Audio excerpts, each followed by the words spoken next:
Well, hello everybody. How you doing this Friday evening? I hope you're doing well. Welcome to Jedi Grand. Walter, it's Thursday. Yeah, Wow, I'm even so even excited. even I e- say it was. it's Thursday, even where I am in Germany. Oh my God. Okay. Well, hey, that shows how excited I am to do this. So, Okay, hold on. What? Again, and clap. yes, take two. Yeah. What up, everybody? How you doing? This is Walter Ross, or as I've been known as Jedi Grand Velle. Welcome to Jedi Grand Velle Productions, and hopefully you're doing well on this Thursday afternoon. You're doing okay, but I'm glad that y'all coming to see us because what we got here today is we're going to be talking about probably some of the most talked about kind of things we usually don't talk about, but needs to be discussed. We're going to talk about the most influential directors ever in our timeline in terms of how they influenced us and whatever. And each of us here are going to give our top 10 on who, in a way, influenced us the most or how do we look at it in every way. But joining me, I got Mr. Kevin Lambert from Entertainment Headquarters, Mr. Kaiju Sexiness right there. And below me, I got Mr. Anthony Jordan from Movies and Gaming. How you doing, Anthony? Doing all right? Good. All right. And joining us, I mean, he's done things before, but joining us here for the first time on anyone's channel on YouTube, Mr. Nenad Lincoln, if I'm pronouncing the right name right, the last name right. I mean, but introducing yourself here, sir. Thank you for coming on because this is a treat for me because you are like the most sought out person to join a podcast. And go figure, it Yeah, was me, Sexual yeah. Chocolate, that got you first. It's like getting blood Yeah, out of a stone to get this man on a fucking podcast. yeah, and it's an honor. My name is Nenad Lucic. I'm from Berlin, Germany, and it's a very big honor for me to join this podcast because it's a dear topic of mine. What is an influential director? So sorry for me when I'm in the stream. I'm German, so my English is a little bit wacky. So I wrote a lot of stuff down and look out when I'm reading some stuff. So and when I pronounce something wrong, don't give me some heat. I try my best and. I wrote an intro for me. So it's when we talk about the most influential directors in film history, it really depends on what you mean by influence. You can look at who changed the language of cinema, who developed new ways of storytelling, who shaped visual styles, and or who changed film as industry and as a part of popular culture. For me, the only way to this makes sense is to consider all of these things together. So it's not about who made the best films Okay. or who is my favorite director. This is a list of people who are building the foundation of the movies we have today. And for me, Yeah, it's important to honor these people. Um, and that's why maybe some of you don't know the name. If you're interested in these people, they are very interesting and they have a very interesting history. Go to Google, Wikipedia, their name, and you can find out what they are about. Because without these people, we wouldn't have the cinema we have now.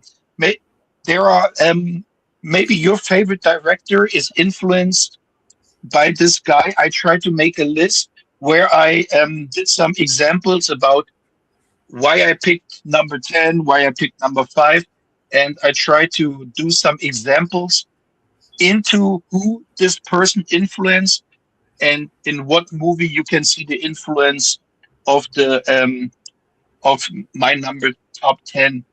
And then maybe when we have enough time, I can give you some anecdotes about some directors, what they did. There's a very interesting fact about Hitchcock. So Maybe I will talk about this later. Okay. Well, before we get started, let me go into the group chat here, and we got Mr. Jake Hall here. What's up, Jake? And how you doing? And we got someone named Red Spirit 101. What's up? And I see he's got she's got, I don't know if it's a he or she. Sorry if I don't know. But you got a list right here, and that's a pretty stacked list right there. That's He was well. Whoever it's a he or she was well prepared. yes, very. Yeah, it's a Red Scorpion. It's a great list. But I hope you will see the people I have on my list and check them out. Well, it's a really great list. Well, I believe all of our lists are going to be pretty decent because look here, this right here shows how we're so influential to others, because we are this particular group, So that's the 4 horsemen of the apocalypse when it comes to talking about this. So let's get it going here with this. Like I say, I think Nina pretty much said it all, the ones who have kind of really got us going, who have really influenced the world we see in film, and just go from there. But what we're going to do is we're going to start from 10 and just kind of, and I know some people may not have it like in a category in terms of starting with 10 up to 1, but we're going to start it like that and just work our way up. So from then on, let's start with Mr. Neenan and give us your number 10, sir. My number 10 is Alice Guy Blash, the mother of fiction. So, sorry, I wrote it down. In 1985, pioneers saw film as science. Saw magic. She was the world's first female director. While men were documenting trains, she invented narrative cinema. She proved that film can create an artificial world instead of just describing reality. She experimented with the chronophone as early as 1906 and early sound synchronization systems. So she used the chronophone with film so that the sound is synchronized, and she also did colorization in for movies, and she was the first woman who was the leader of a big movie studio called Solex. Okay. Was she German, or I'm assuming she was German? No. Yeah, I guess she's German, and like a lot of big movie guys are from Germany. So and she influenced a lot of people like Greta Gerwig, sorry when I butcher names, Yorgos Lanthimos, and Wes Anderson. And the influence of Wes Anderson used the stage like flatness of the never seen viewer. So she used the cameras,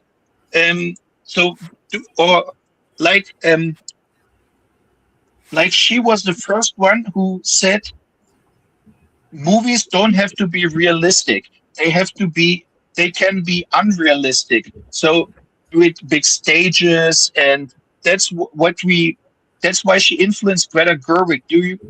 Did you guys saw the movie Barbie? Mm-hmm.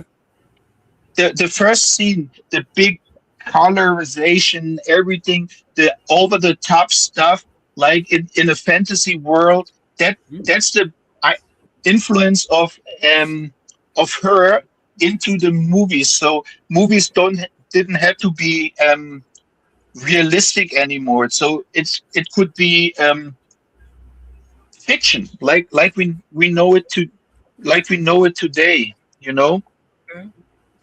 That's interesting. I mean, that's what I'm saying. I mean, you're talking about someone who just didn't was a director, but kind of refined it in that way, and I feel like that's brilliant. Okay, that's unironically that's gonna pair when we get to mine. That's gonna pair perfectly with my number 10. Okay, well, and Did you guys saw the movie Poor Things? No. I haven't seen that one. No. That's the perfect example of what she did. The world creation, the over the top non-realistic worlds.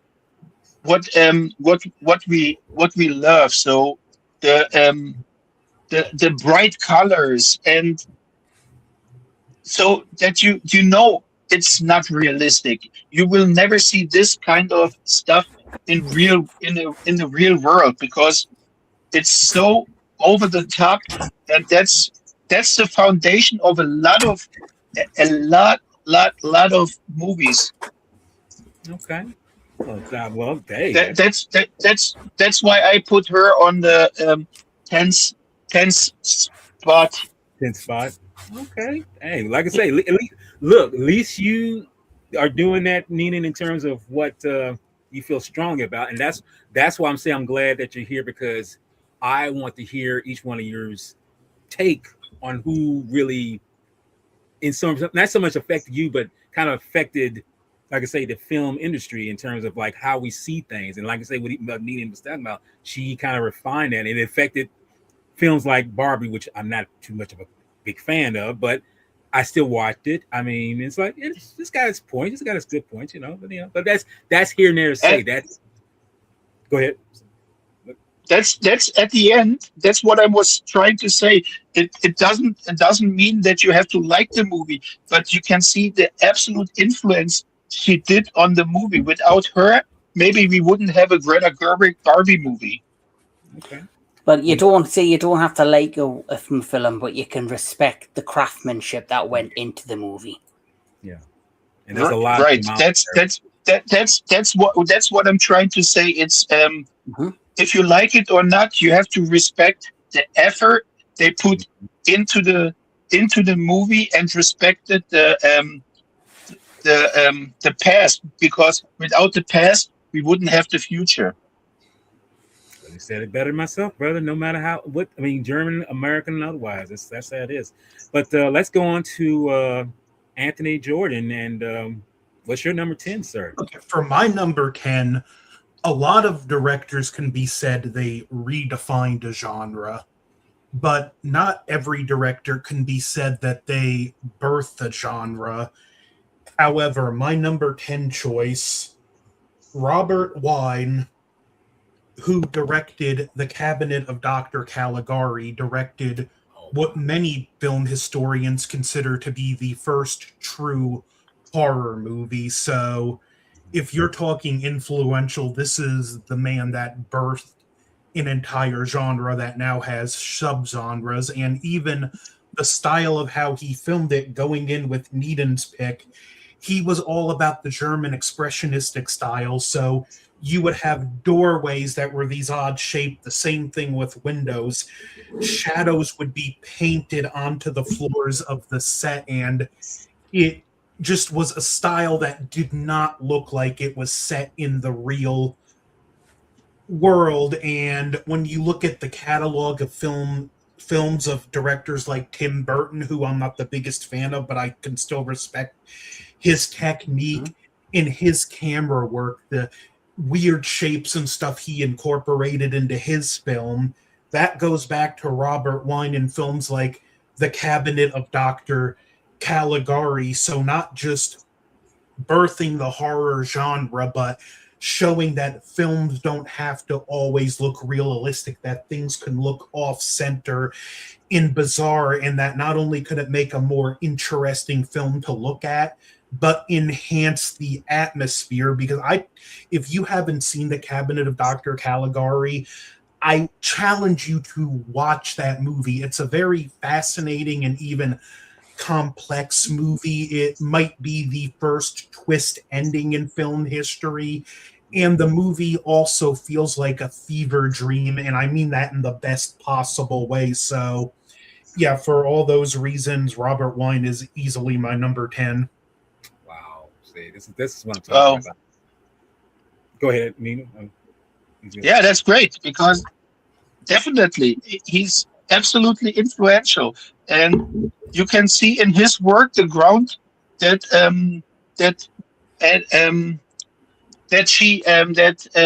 Alice Guy Blash did. So like Tim Burton, it's magically working together. Every director is picking some of the stones and built their own inspiration, and Yeah. they take something out of this toolbox, take something out of this toolbox, and put it together, and you have a absolute great movie, like he said. And if you haven't seen it, watch it. It's brilliant. And some movies of today cannot hold up against this movie.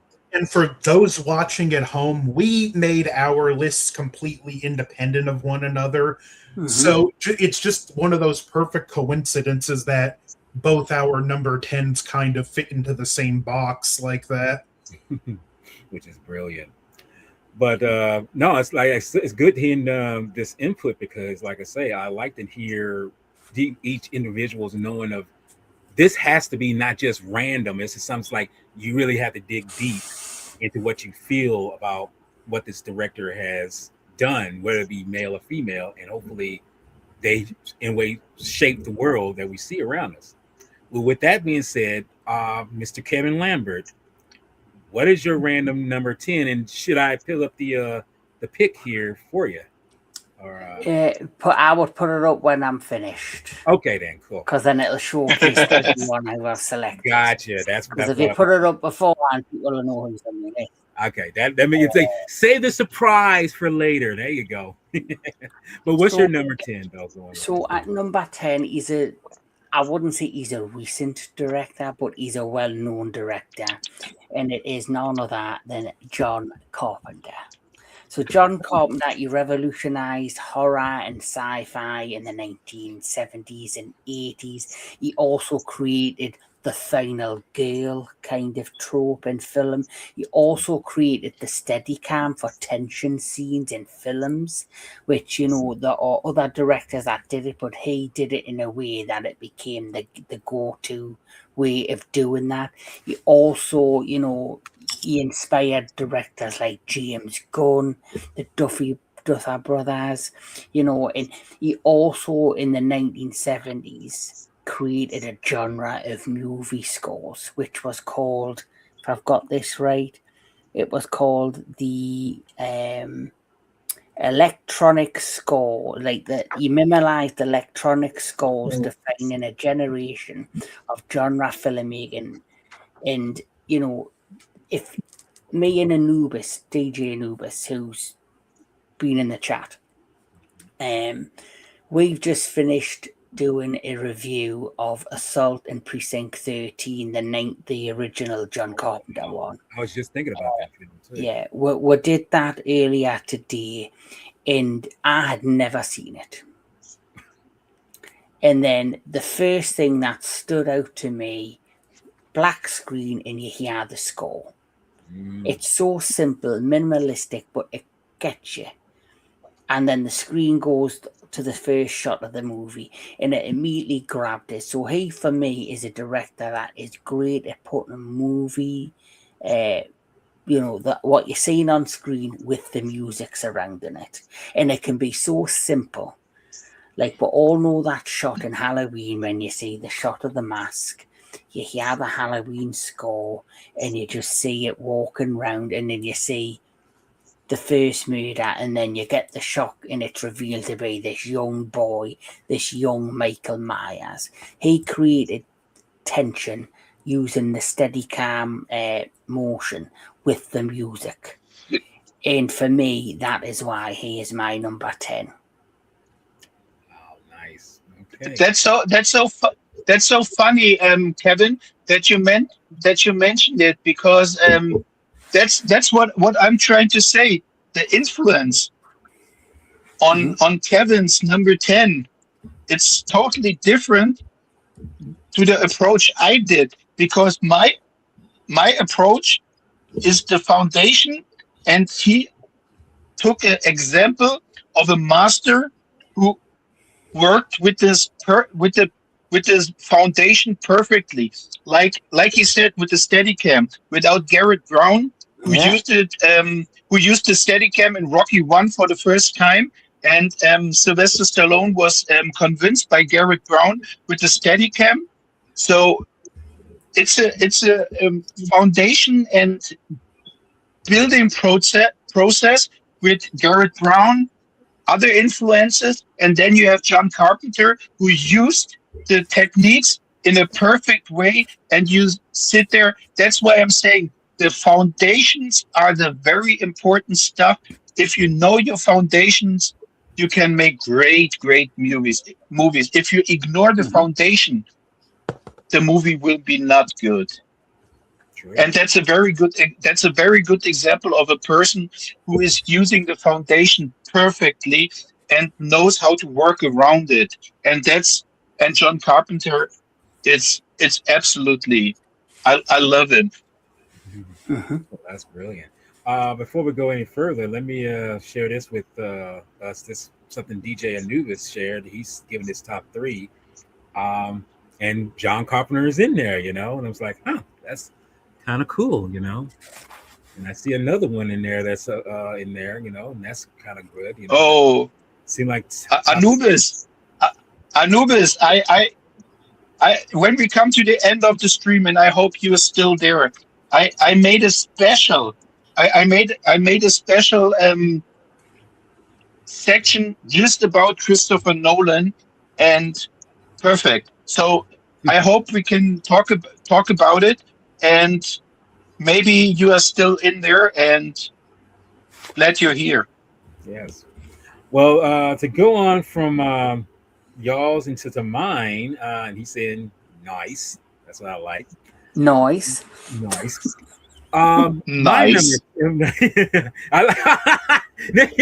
did that perfectly. That's good. My number 10. Now it might be.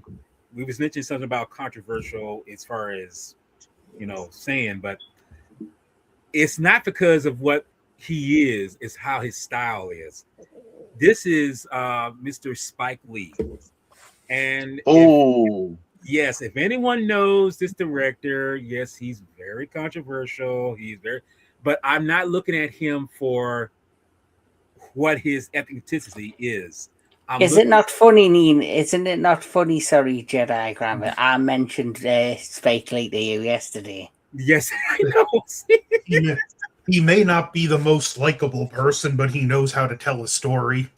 And yes, that's the whole. But see, look, and it's something that Nina said earlier. You don't have to like the person in general. You don't necessarily have to like the movies this person makes, but you have to respect the craft and how they make the films. And that's one of the things about his films that I find such a pleasure, because the first film he made was She's Gotta Have It. I didn't see that film until like years later, and it's a very artistic kind of avant-garde kind of black and white film, but I can see so many of the things that he does that are there that penetrates a lot of things that you have to read between the lines in terms of what you're looking at. I mean, if you ever see any of his films, whether it be Malcolm X or Black Klansman or some other films. Black Klansman, Malcolm X is just my favorite movie Spike Lee is what's the English word with Do the Right Thing? Do the Right Thing. Do the Right Thing. Yes, that's the English title. Do the Right Thing. My absolute favorite movie. And you know what? And see, this is why I say he's one of those people who have tackled not just comedy, but he's actually done and drama too. But he's done musicals. I mean, he did when he did the School Days. When I went to go see that, I was saying like, this is a very interesting way of doing a musical. I mean, it's set in a campus university style, and then it's like this. It blows out with this, old like 30s, 40s, basically golden Hollywood style musicals, but with a African American touch to it. But the thing about that always grabs me the most about his films is not just that. It's always this like, and if you've seen it, you know what I'm talking about. where he has the actors on like a platform, and the camera is following with him, with the characters, like they're not walking. It's like they're like floating across the screen there. And I find that so effective because it's showing that you don't have to necessarily be in that moment. It's kind of like what Nina said about it doesn't have to be so realistic. It has to like draw you in terms of where you're looking at, and the way he does. And to me, he does it really effectively in Malcolm X and Black Klansman, because there's a moment where we see, Denzel Washington's character as Malcolm X, gliding while it's like, and it's at the near the end of the film, but you kind of get this kind of foreboding mode of feeling like there's something going to happen here. You just don't know what it is, but it's letting you know it's like, okay, this is an effective moment where it's like, okay, this might be his final moments, but we don't know really for sure. And then for Black Klansman, where we see, which is it's kind of interesting because ironically, the person in that film is played by Denzel Washington's son. He and this other character actor, they're on that platform mode where they have guns in their hands and they're like pushing in. When I say pushing in, they're gliding towards the window. And lo and behold, I won't give away, but there's something dangerous going outside where they're looking at. But the end result is he is one of those controversial directors. He's very controversial. They ain't no guesswork in that. But his style of filmmaking is so great that I feel that it influenced a lot of these other directors, especially the Black ones like Ryan Coogler, the late John Singleton. I was definitely going to say there, Ryan Anthony Coogler, Fuqua. especially when I seen Sinners, I could see Spike Lee's influence in that film. Definitely. And that's so funny because I love it so far because his number 10 works completely with my number 9. Without my number 9, Spike Lee couldn't do what he. There are some guys on my list where you know that Spike Lee couldn't do it without these guys. And I'm so happy when we come to my next guy on number 9, and the other guys who I have on my list. It's a perfect example. Like I said before, like Spike Lee took the tools and mastered them. And that's what I said earlier, the foundation. And if you have people who work around the foundation so perfectly, like Carpenter or like Spike Lee's Grand Jedi Velle pick, that's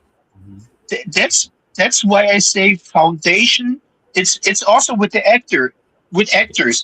If the actors don't know the foundation, they wouldn't be so good. So, and that's the same with directors. And that's why I love, and that's a really good pick because without Spike Lee, maybe we wouldn't have Ryan Coogler or Anton Fuqua or yes, or other directors, and that's for me an influential director. Maybe he didn't invent the foundations, but he influenced. He was influential to another generation, like to Black directors or other directors, and the style. And it's absolutely great, and it's so perfect that the influential part, what everybody picks so far, is so different from everybody else, but intertwined, or how do you say it, are working so good together with each other that you see which director knows what he's doing, and you can see what director doesn't know what he's doing. Oh yeah.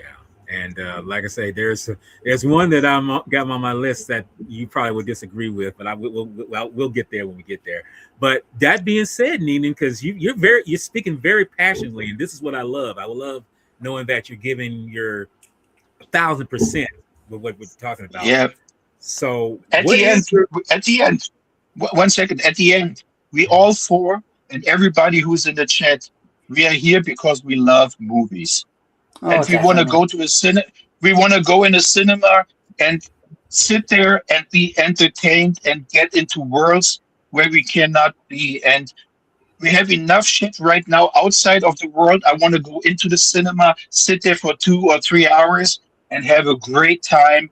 Want to get into worlds, if it's Mm. Pandora or if it's Mm. Tatooine or is it Fuck Philadelphia Pandora. or is it or no, but you know what I'm trying to say. It's to escape to escape the reality, and that's why we love films. And sorry Well, for I went to the cinema today. Because there was a girl I work with. There was a birthday. Went out. Three who went for a meal, and then they wanted to go see that Project Hail Mary with Ryan Gosling. And I was like hesitant whether to go, but I seen the reviews and I actually went in very hesitant. Actually left feeling great. So And I think I'm gonna say this: save your cinemas, save cinema, yeah. not streaming. Save cinema. So before I'm just gonna say this: I am somebody. If I'm sitting at home and I'm watching the television and I'm on streaming and watching say a program on Netflix, Paramount Plus, whatever. If it doesn't grab me straight away, what's the first thing I'm gonna do? Pick up my phone and play.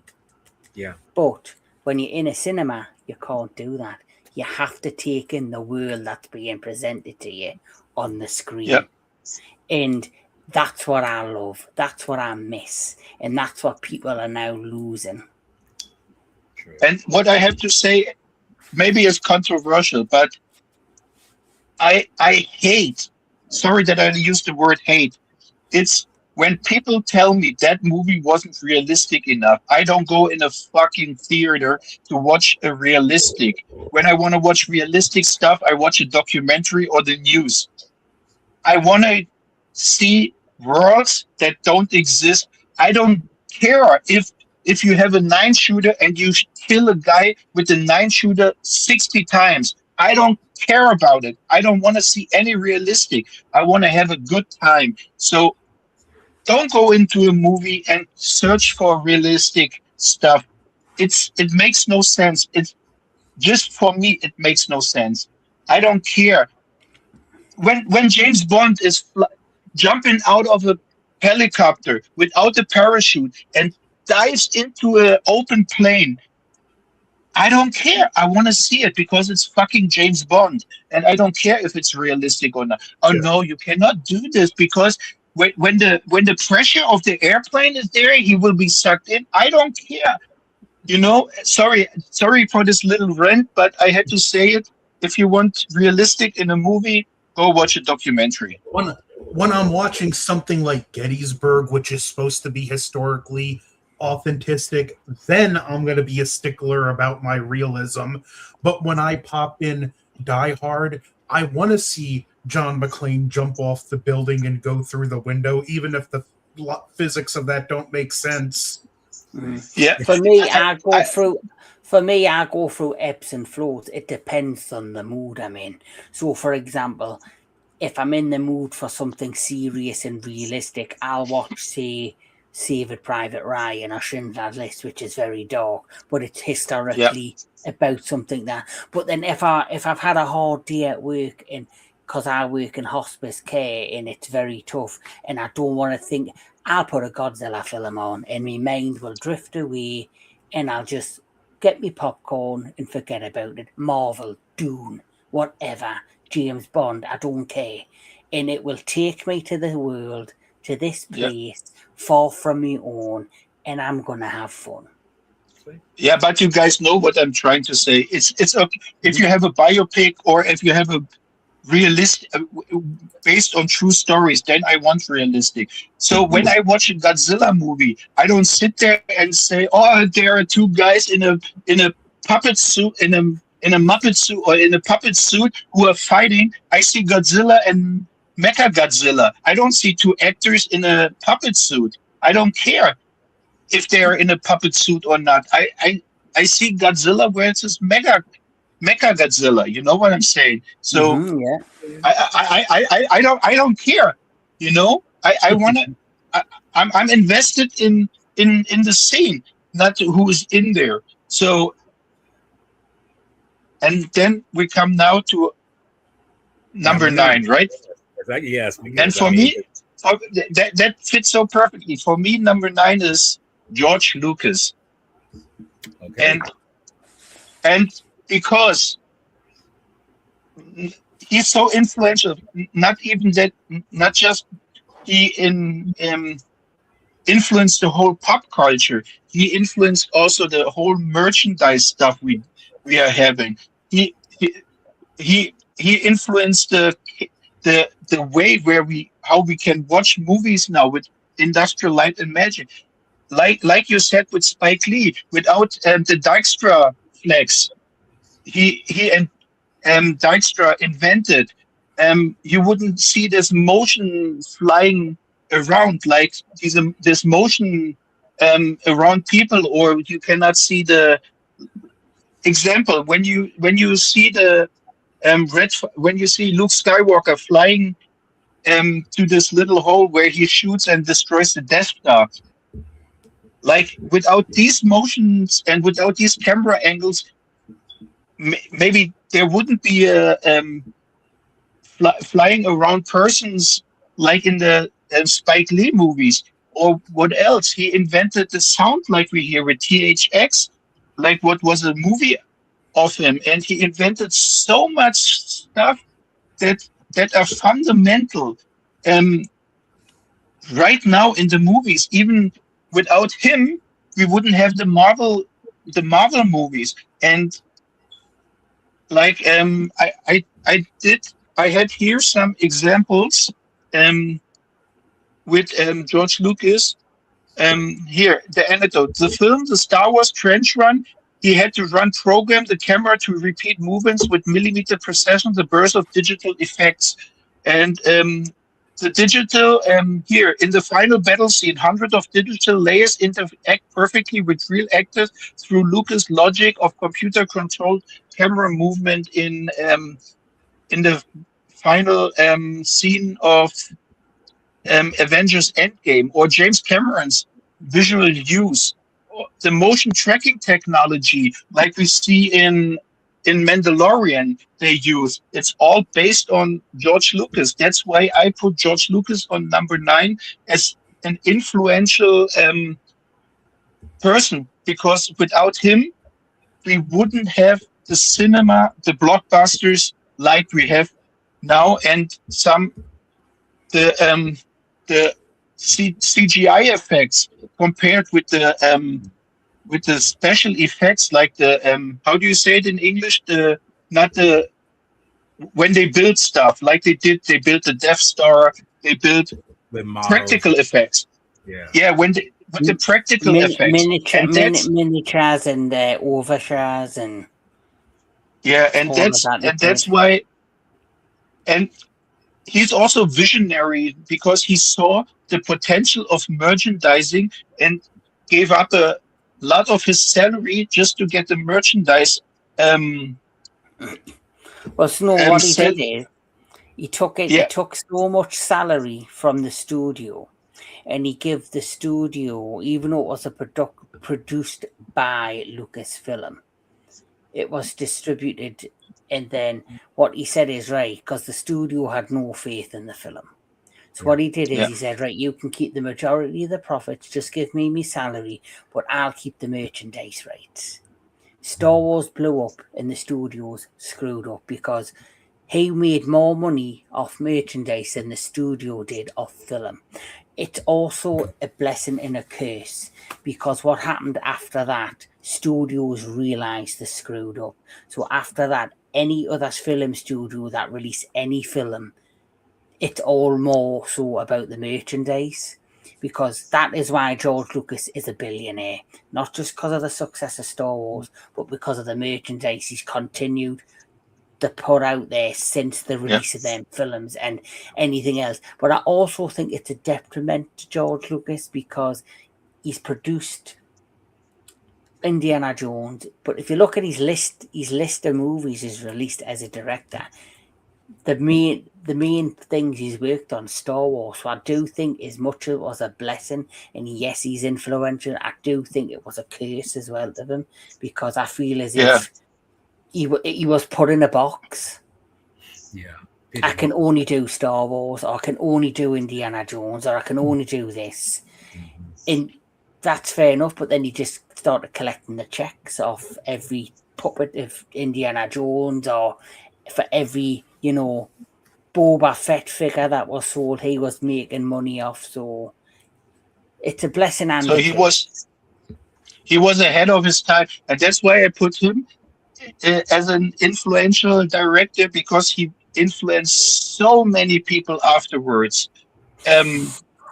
With what he invented, or what he and his team invented, and he's the great mind behind all the stuff. And it wouldn't be right. I wouldn't put him on my list. And why I put him on spot 9 is because the people who are below, not below, on the other places are more influential, in my opinion, than he. But he's a really, really big influential.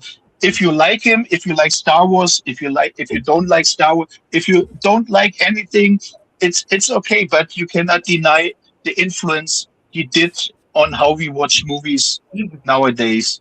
Even my favorite science fiction franchise of all time, Mobile Suit Gundam, from a lot of mobile suits that would use beam sabers as their melee weapons, which is basically a lightsaber. We probably wouldn't have had that without George Lucas. And these evolved humans known as new types, which are psychic, and again, it's something we might not have had without the concept of Jedi being introduced in the original Star Wars. So he clearly influenced, at least to some degree, even my favorite science fiction franchise. So great choice. Like, I've got a lot of respect for George Lucas. I think he's an amazing, what he's done, what he's created, what he's branded out. But I also think what he did was damaged the industry, because it's like, if you I just look at movies now, sometimes, especially the big Hollywood studios, the machine of Hollywood, it's not always about the quality of the movie that you put out, but the quantity of the movie and the profit you can make off a movie, instead of putting all of what Neenan's mentioned, all these amazing techniques, the amazing thing that is filmmaking into a movie. And for me, Sinners is the perfect example of a movie that it had the studio backing, but the director was allowed to do what he wanted to do, and he told a beautiful story with so much different techniques and lighting and all that. And it wasn't about, right, you're creating a vampire movie, how much money do you think we're going to make? Like, let's face it, MCU, the first 10 years were the best years of movies. But since the first 10 years, they've put out a lot of crap. I'm going to be honest. And it's about selling the toys, selling the next lunchbox, selling the next pencil case. It's aimed at a certain audience, young kid, the diehard fan, which is fine. I have no issue. But I sometimes think with Hollywood, it's not always about making a good movie, but it's about making a profit on the merchandise. It was the proverbial double-edged sword. Yeah, it can be an effective weapon. A double-edged sword will cut going in and coming out. But if you're not careful, one of those edges is also facing you, and you can just as easily cut yourself with it. Yeah, and like George Lucas created that. As much as it was a great thing he's done, and I respect him, I love the original trilogy, love Rogue One, which was made by Gareth Edwards.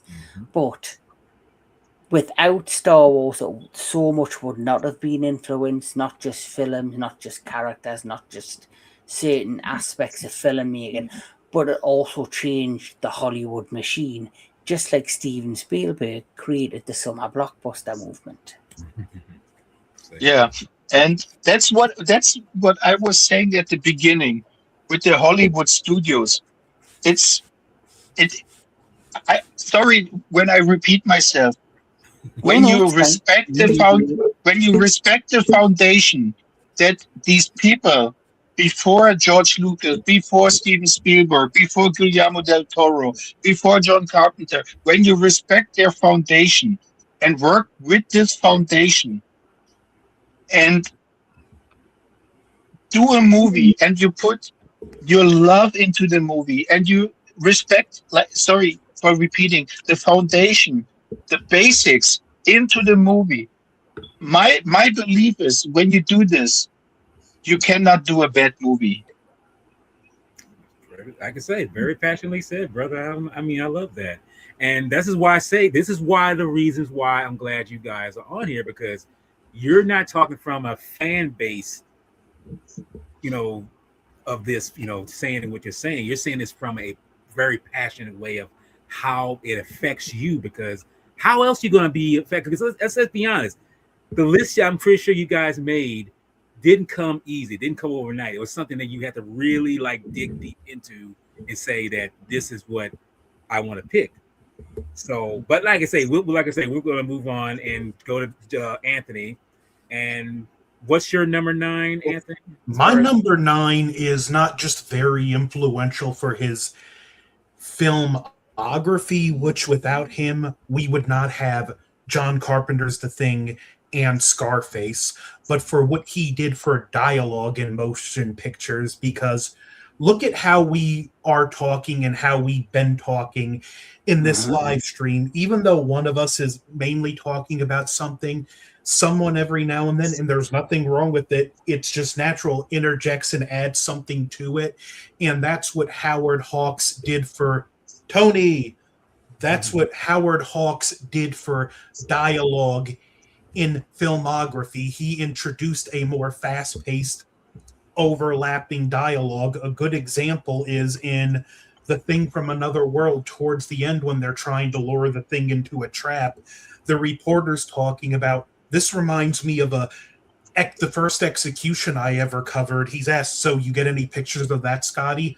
Well, no, but one guy, Geiger counter's going up, and he just completely cuts him off, and we never get the conclusion to that story. And just for the way he approached dialogue in motion picture alone, making it feel more natural, making it feel more frenetic, not this actor says his line, then this actor, then this actor. He looked and said, no, this isn't how people really speak. This is how people really speak, and he put it into film. He also directed my favorite Western of all time in Rio Bravo, which I was going to say Rio Bravo. Which, ironically, Kevin talked about this one recently. John Carpenter remade it with Assault on Precinct 13. Also, The Thing from Another World, even though he's not credited, Howard Hawks co-directed that. We wouldn't have John Carpenter's The Thing from Another World, or even John Carpenter as a director, because he was influenced by Howard Hawks. And the 80s classic Scarface, which the original Scarface was also directed by Howard Hawks. And if you haven't seen the original, watch it. You're going to feel like you can, because all the major beats of the 80s version with Pacino are in that original movie. So if we're talking most influential he director, definitely influenced Martin Scorsese, 100%. Sure. Listen, you have to have Howard Hawks if you're talking most influential directors of all time. Okay, and see, and that's what I'm talking about. See, you would never know about. I mean, I know about Howard Hawks, but you never really think about it until it's like, well, this is someone who's younger than me, who's influenced by this particular person, and that's what I'll say. It's like you can't say that good art is going to die out permanently until you realize, like, if there's someone later in the generation who's affected by this, it's like, okay, there may be some hope, but it's something that Nina said before, and even Kevin said, Hollywood is, what the fuck are y'all doing with art? What are you doing with the film? It's like y'all don't give a fuck about the artistry of what you're producing. It's like you're just saying, as Kevin said, all you want to do is make a buck out of it. It's like, and there you go. And it's like the trash of it is that's the conundrum. You want to make money, but you don't want to keep the art that's presented to you, you know. But anyway, Kevin, number 9, sir. What is your number 9? Sorry, one second. With Howard Hawk, so, sorry that I interfere. With Howard Hawk, it's a very great spot. But when we come later to one of my guys, please remind me that I don't forget it. That I will go back to Howard Hawk because I cannot talk about it now. But when we come to my second place, then we have to talk about Howard Hawk again. Okay. All right, no problem. Yeah, it's like I say, it adds on to the as I put it like this, it adds on to the flavor of the moment. So that makes sense. But Kevin, what is your number 9? Is for So my number 9 is Stanley Kubrick. okay. And he, for me, he revolutionized cinema through unparalleled technical innovation, meticulous attention to detail, and you know, it's how, what does it say here? And he also detailed and genre-defining approach that redefined filmmaking. So obviously, his impact is with 2001: Space Odyssey, The Shining. You know, there's so much more. He was difficult, I know, to work with, That's what I heard. I don't know how accurate that but is. it's because he was so passionate in what he believed as a filmmaker and what he did as a filmmaker. And he, for me, is parallel to like John Carpenter in the fact that John Carpenter, for his time, did what he did in the 80s and the 90s to influence movies and filmmaking. And for me, so did Stanley Kubrick. You know, his attention to detail, to film it, like the lighting, or, you know, in The Shining, like the effects of when the doors opened and the blood fell from the elevators. Certain scenes, he wanted certain camera angles. He would get the actors to rehearse and redo the scenes over and over. He could do 40 takes of a simple scene because it was about getting it, you know, perfectionized for the screen. He was So, basically a perfectionist, I'm assuming. yeah, Right? he's a perfectionist of a director, but his impact and his feel is still felt today. Quentin Tarantino, I think, has been inspired by him in certain aspects of his films. So he is why he's my number 9. Okay. Well, before we go any further, let me give a shout out to Mr. Danny Millier, and he's saying The this. Professor. Yes, the professor. This was actually quite forward thinking, as previous movie performers back then solely focused on the lead. Yes, that's true, and that's I've noticed that with not just with him, but another director, Steven Spielberg. He does this very well, where you have the foreground actors or performers talking, but you also have people in the background giving dialogue that you might not necessarily hear, but you can hear a little bit of it, the nuance, and say, okay, that's what they're saying, you know, and it's kind of a feedback, and they're like, this is a natural way of how the world works. Hey, Walter, we also have Matt in the chat. Oh, do we? Okay, I didn't even, I would look them. What's up, Matt? I mean, Quite a lot of amazing people watching the stream tonight. Yes, Thank you for joining us. yes, thank you very much. Well, Yeah, thanks for joining. Yes, but I'm going to name my number 9, although it's been mentioned before, and I kind of definitely agree, but I'm going to add a little bit more.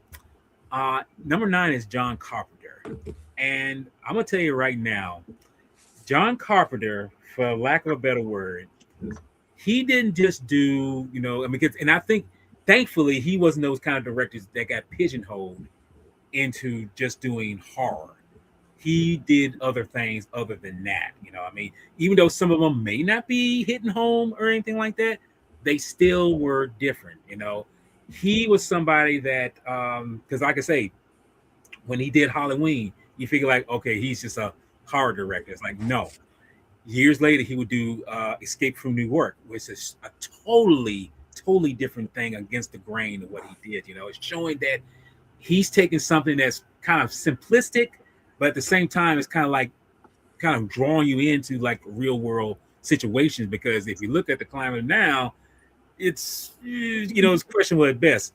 And as we mentioned before, how Howard Hawks was how influenced John Carpenter. If you look at is it the first one or the second one, where you actually see the title of the movie, The Thing from Another World? I think it's the second one. I'm not for sure. I could be wrong. First one. The second one, it was The Night of the Living Dead. Okay, I've got to say I knew it's one of those two. Was it the first one? Or not? But anyway, to see him remake A Thing from Another World, and I have to be honest with you, when I first heard them doing a remake of this film, I mean, I'm 12 years old and everything like that. I'm like, why would they remake this film? I mean, why would you do that? But when I actually got to see the film and realized, like, oh, he's taking his own take on it, and you get a much more, paranoid, kind of very just like isolated, very cold kind of feel. And it's like, this is something totally different than I wouldn't expect from John Carpenter. He's really grabbing you with his artistic flair and presenting something like, okay, we know what's going. We know what the main antagonist is, but at the same time, who is the antagonist? You have no idea. The funny thing is, I almost put John Carpenter on this list, but I just had a hunch a few of you were going to put him on here, so I'm like, let me cycle someone else in just to mix it up a bit. Hey, it wouldn't have been no problem if you put him in, but and again, this brings me back to saying and something like Nina said, everyone's list is unique. It's totally different.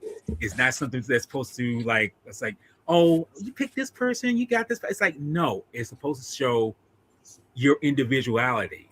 You're supposed to know what you feel about this. I like what Dan said about Christine by Carpenter. Oh, wait a minute. I was just gonna say that. Yes, yes. And I was going to tell you another one, but I mean, I think you beat me to the punch. But I mean, Christine is. But I was going to mention Starman, which is totally something different that I would not expect John Carpenter to direct. But that proves that he's not just touching on sci-fi or horror. He's actually touching on something that's actually grabs you in terms of the story, because Starman is basically a love story if you think about it. And it really tells you the story of a widowed woman who lost her husband recently. He's resurrected by this alien force. And, we go through the motions of we find out that she can't have kids, but she eventually gets pregnant. And like I say, it's a melee of things, but it shows right there that John Carpenter is not one-sided when it comes to doing something. And I'm glad that he, like so many other directors, did not let themselves get forced into kind of unfortunately, Ashura Honda got pushed into something where it's like, that's the only films that person can do. They can do other amazing things. But again, it proves right there how Hollywood, or just the film cycle, the film engine works. It's like, well, you're good at this, stick to that. It's like, no, I can do other things. Let me do this. But again, that's just hearsay, So, but before we go any further, let me get Tony of the Dead here. He's saying this. Oh, thank you, brother. I mean, hey, look, thank you. I mean, it's a work in progress, but hey, everyone sees hard work pays off, all that, and you're doing absolutely amazing. I couldn't be prouder of you. Well, I appreciate that. Yeah, and see, another thing, and can I just say before we go any further, yes, The Fog is a very underrated film. I mean, it's horror, but it's so much more. And They Live is another example of what I'm talking about, taking something and really making it their own, And if you know that it was knowing that They Live came out in the 80s during the Reagan era, well, I won't go into too much dialogue on that, but you already know that at that time it was such a clusterfuck of things going on. So that's the thing. And let's be real, without They Live, we don't have everyone's favorite part of Godzilla X Kong. See, right? uh, yes. So, thank you, y'all. I mean, I appreciate y'all. Oh, Yes. But Tony, I had pizza the day with the girls. That was yes. it. 5 of them, wasn't it, or was it 4? I forget. It was meant to be 5. It ended up being 3.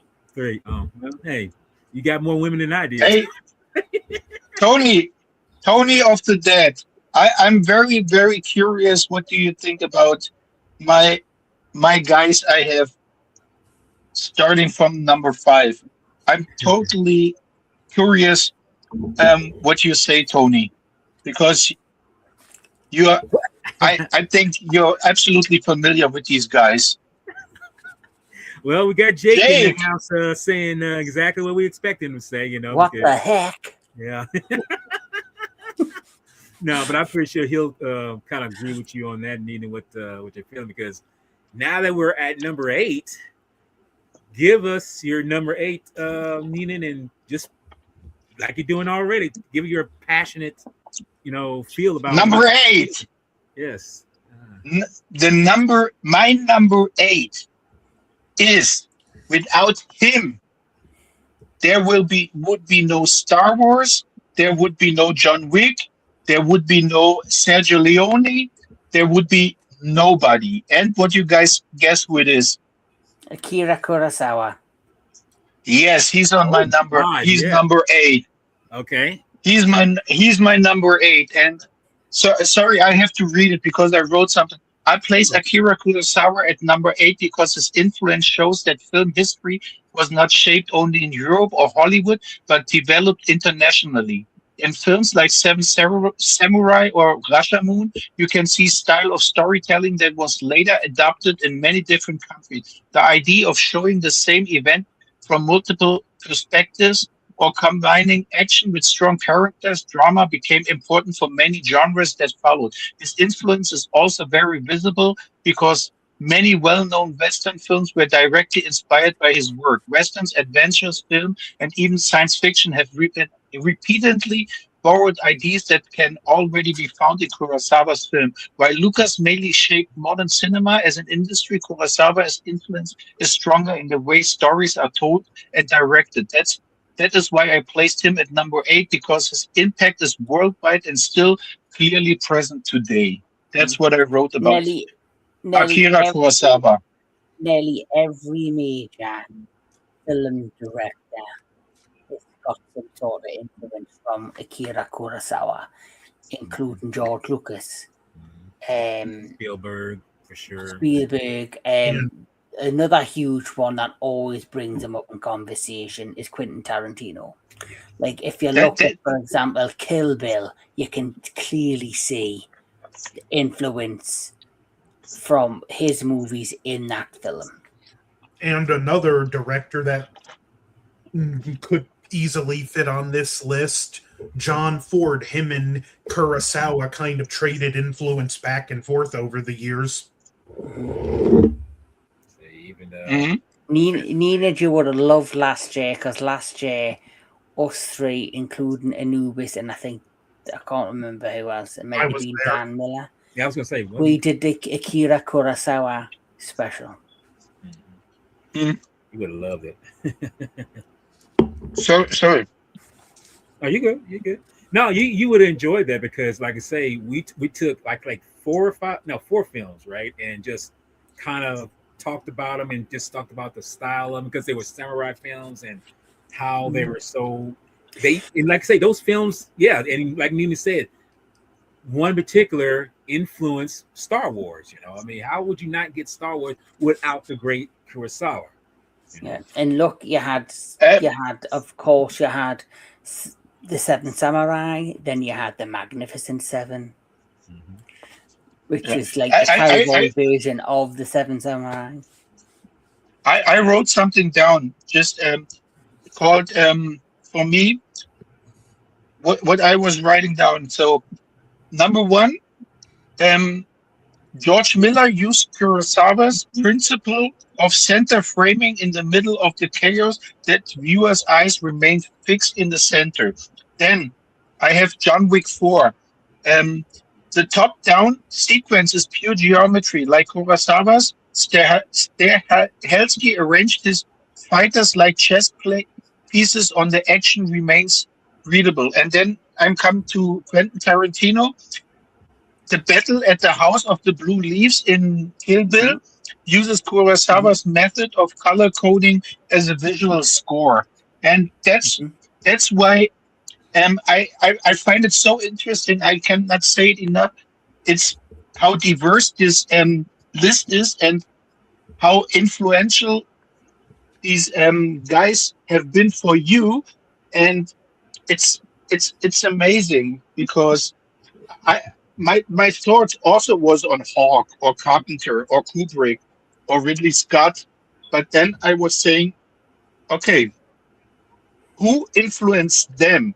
Because I cannot give Stanley Kubrick credit because Stanley Kubrick is influenced by somebody um, who did it for him because I cannot give him the credit because without this guy Stanley Kubrick couldn't do this. And but I find it very, very interesting the choices you guys make. And I had to I was really struggling with the with my top 10. Hey, but that's okay. Let's see, because I'm thinking I was in that conundrum myself, Nina, because I knew that that's exactly how I felt. You know, it's like who? I mean, we got some of the most current directors that are hot and they really know their craft. But it's like who influenced these guys to get them to where they're at? To hone in their skills. But it's the chain is not broken. It's just that more is enveloped with that. But with that being said, what is your number 8, Anthony, in terms of who is influential in your mind? Well, Mr. Tony of the Dead's going to appreciate this one a lot. Okay. A man who redefined a genre and gave birth to a new subgenre of horror in George A. Romero, starting with the original Night of the Living Dead, which shocked audiences for the time, and it's very quaint now, but if you go into it with kind of the mindset that nothing like this was seen before and you watch the movie, you can understand how shocking it was, plus how he interjected social commentary into his films, which would only intensify with my favorite zombie film, the original Dawn of the Dead and Day of the Dead. The way he introduced camera work and even his approach to the violence on screen and how he would film it, we wouldn't even have games like Resident Evil today if it wasn't for George A. Romero. We wouldn't have the zombie genre at all and the billions of films that have since flooded the horror franchise about it with George Romero. So for his original Dead trilogy alone, I absolutely have to put him on the list. Okay. I mean, and you know what? I don't think Romero gets enough credit sometimes with that, because he's a very, and I think he has passed away, right? Yeah, I'm sorry to say. But he left a mark like so many other directors on the industry, and hopefully they did, which I know they're going to. They're trying to, take what he or any of these directors and try to say, let's do it differently. But no, let's try to make money out of it. It's like, dude, hone in the craft. Please do that, I'll say this. We're talking about him and we always bring up stop remaking films. Why not, instead of, if you're going to remake a film, why not do something like take his original proposed script for the original Day of the Dead and actually make that film, because he couldn't make that film because of the budget, where now if you can make it with love and respect for the original, it wouldn't be hard to get the budget to translate that original script to film, just to kind of show this is what could have been. And just Agreed. now you bring that up, Anthony. Just to ask you this question because you said the original script. Do you think the remake, the 2004, it's dated there. This is Dawn of the Dead, so that's totally different. So no, never mind. I was going to ask you about. I'll say I like the remake, but I'm going to say if I don't have a copy of it on home video, but let's just say I do. Even though I like it, if I have a copy of both of them, 9.5 out of 10 times out of 10, I'm going to put the original Romero Dawn on. Makes sense. Okay. Well, Kevin Lambert, sir, what is your number 8 as far as? Well, this person. And I think I love his history. Mm-hmm. I love where he started, but I don't like the crap he puts out now. I'm talking about James Cameron. I was gonna say it has to be Mr. Cameron. Like, I'm a huge fan of James Cameron before Avatar. Mm-hmm. Before he decided, right, I want to, have the top 5 biggest billion-dollar franchises in the world, instead of actually, like, this is the thing. I love Abyss, one of my favorite films. Terminator 2, amazing. All his everything from his 80s stuff up to his early 2000 stuff. Right. But then after that, switched off basically from Cameron. But you cannot deny the man's impact. A bit like what we've mentioned with George Lucas. Right. You cannot have him on the list without respecting whether you like his movies, just don't like his movies. You cannot deny the man's impact in film. I always remember seeing Abyss, being fascinated with it, and then the scenes with the, in Terminator 2, Judgment Day, the special effects were ahead of the time. But now for me, he's more about the box office than he is putting quality to storytelling over technology. I feel as if he puts his technology and his techniques into his filmmaking more than the story. Yes. And fair enough, you can sit in front of an Avatar movie and, like Enid said, you go to Pandora, it's beautiful. But if I don't know a single person who has left the theatre have watched the Avatar films and I've asked them 2 or 3 weeks after they've seen it, so what was it like? What was the story about? Who was your favourite character? And I get the same answer of every single person I've asked that question to. Can't remember. And here's a question I'll ask to all of you. I'll start with you, Kevin. James Cameron, when did you feel that he just fell off the rails in terms of really strong storytelling? For me, it was Titanic. Okay. What about you, Nina? When do you think he fell off? Oh, that's a tough one. I don't know if he fell off. I believe Well, I he should say didn't fell strong off. I think he went in a direction where he was all overwhelmed and didn't focus enough on that what he's capable of doing.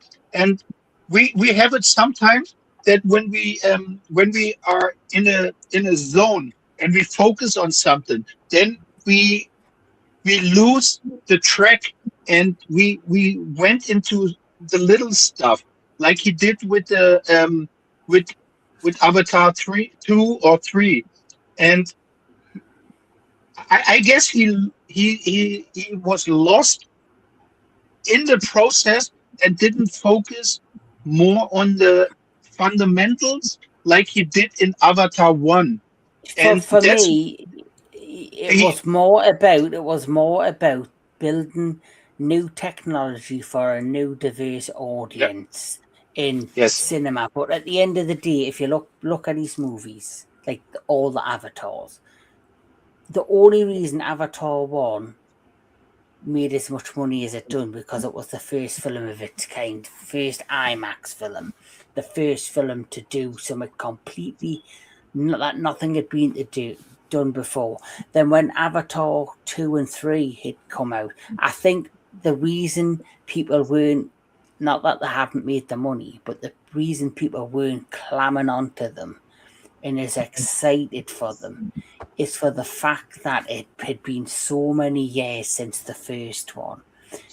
And even though you're going to those films and you're taken to this, I will not deny the man's talent for what he created. But beyond that, what else is there to the movies? Yeah, that's what I'm saying. It's when you in movies, if you focus on one part and you don't focus on the other part, something is not right. So, and that's the tough part. You have to focus on every part. You have to focus on the technique.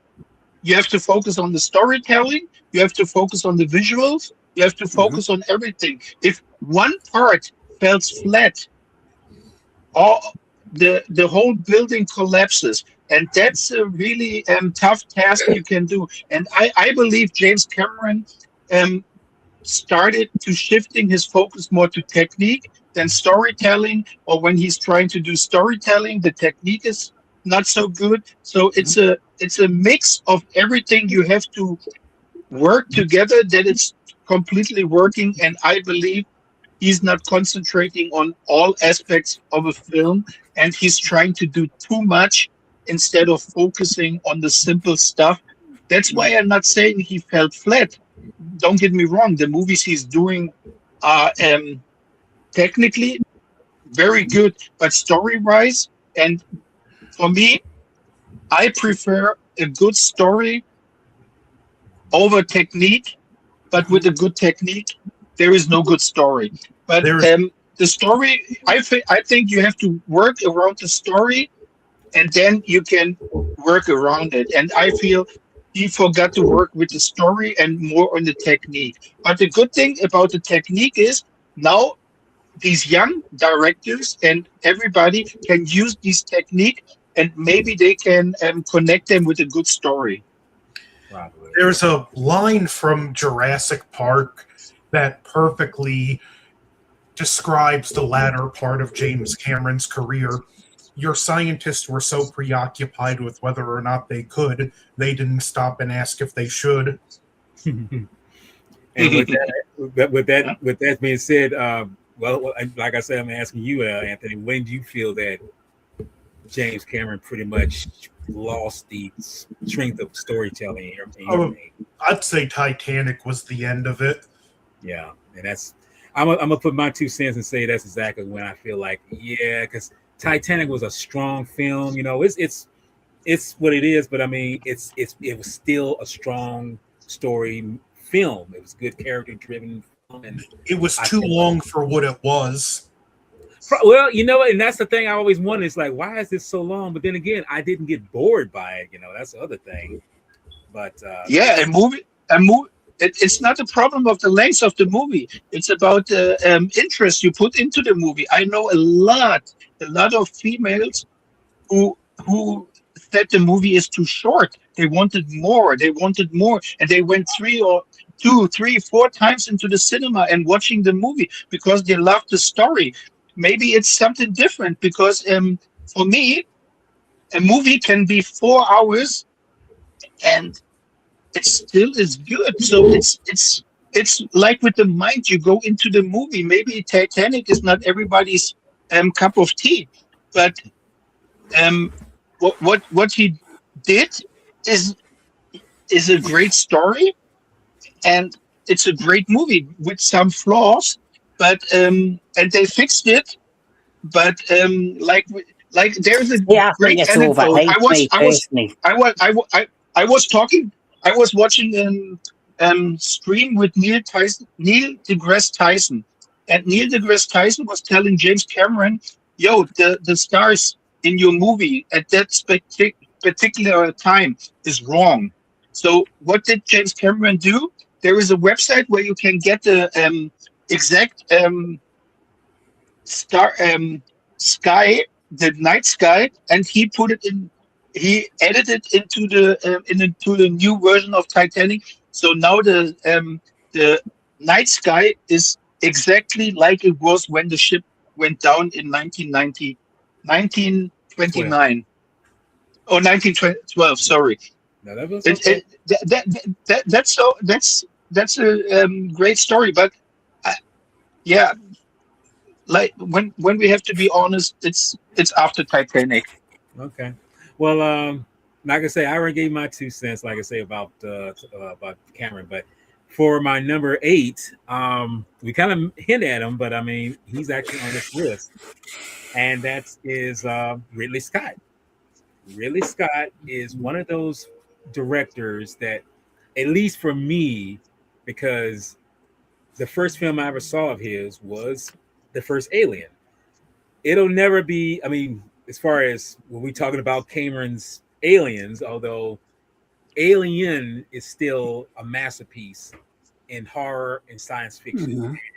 When you see someone who is pretty much, working out of a plastic bag in terms of, getting not so much famous, but just trying to hone in his skills, when you see this original script put on screen, and there was a lot of back and forth on how to get the technique and whatever, but the whole purpose of the film was a haunted house in space and how you're going to express it.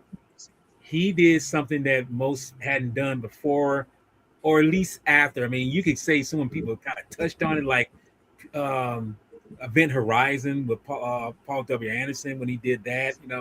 It's kind of a little bit of hint of homage to that, but not as influential. But him doing that, then he doing Blade Runner and some various other films is very. What's the word that can best solidify what he does? It's more, I can't think of the word, but he's another director who's not pigeonholed, because he's done science fiction, but he's also done drama. He's also done things that you wouldn't expect him to do, like Thelma and Louise, a film that I thought was totally against the grain with him at first. But when you look at it, you realize that no, this is just him telling a good story. And when you look at the story of Thelma and Louise, you realize, like, what's it all about? It's not so much about women empowerment. It's all about how females in general in society kind of get screwed over if they're put in a situation, and then it's like it's their word against others. And what's interesting about that movie is that look at the times we live in now. And I'm not trying to get too controversial, but I'm not trying to get political with it. But look at the situation now. It's like everything a woman says about a man that say that's been done to him is taken as truth. Whereas back in the 90s, when this film came out, it was like, we don't believe any women, and that's just really Scott saying, I'm taking something and trying to hone in and make it something that we could say is basically a good story point, and hopefully people who watch it is grabbed to it, and like I say, like his brother, Tony, who unfortunately passed away. When I say passed away, I won't give the details. He was kind of like Tone. I mean, like really, but I think he was more.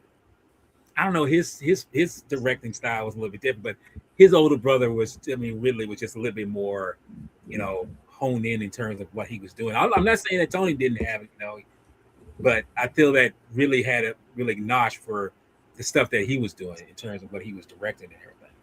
So that's my number 8. And well, yeah, that's true. And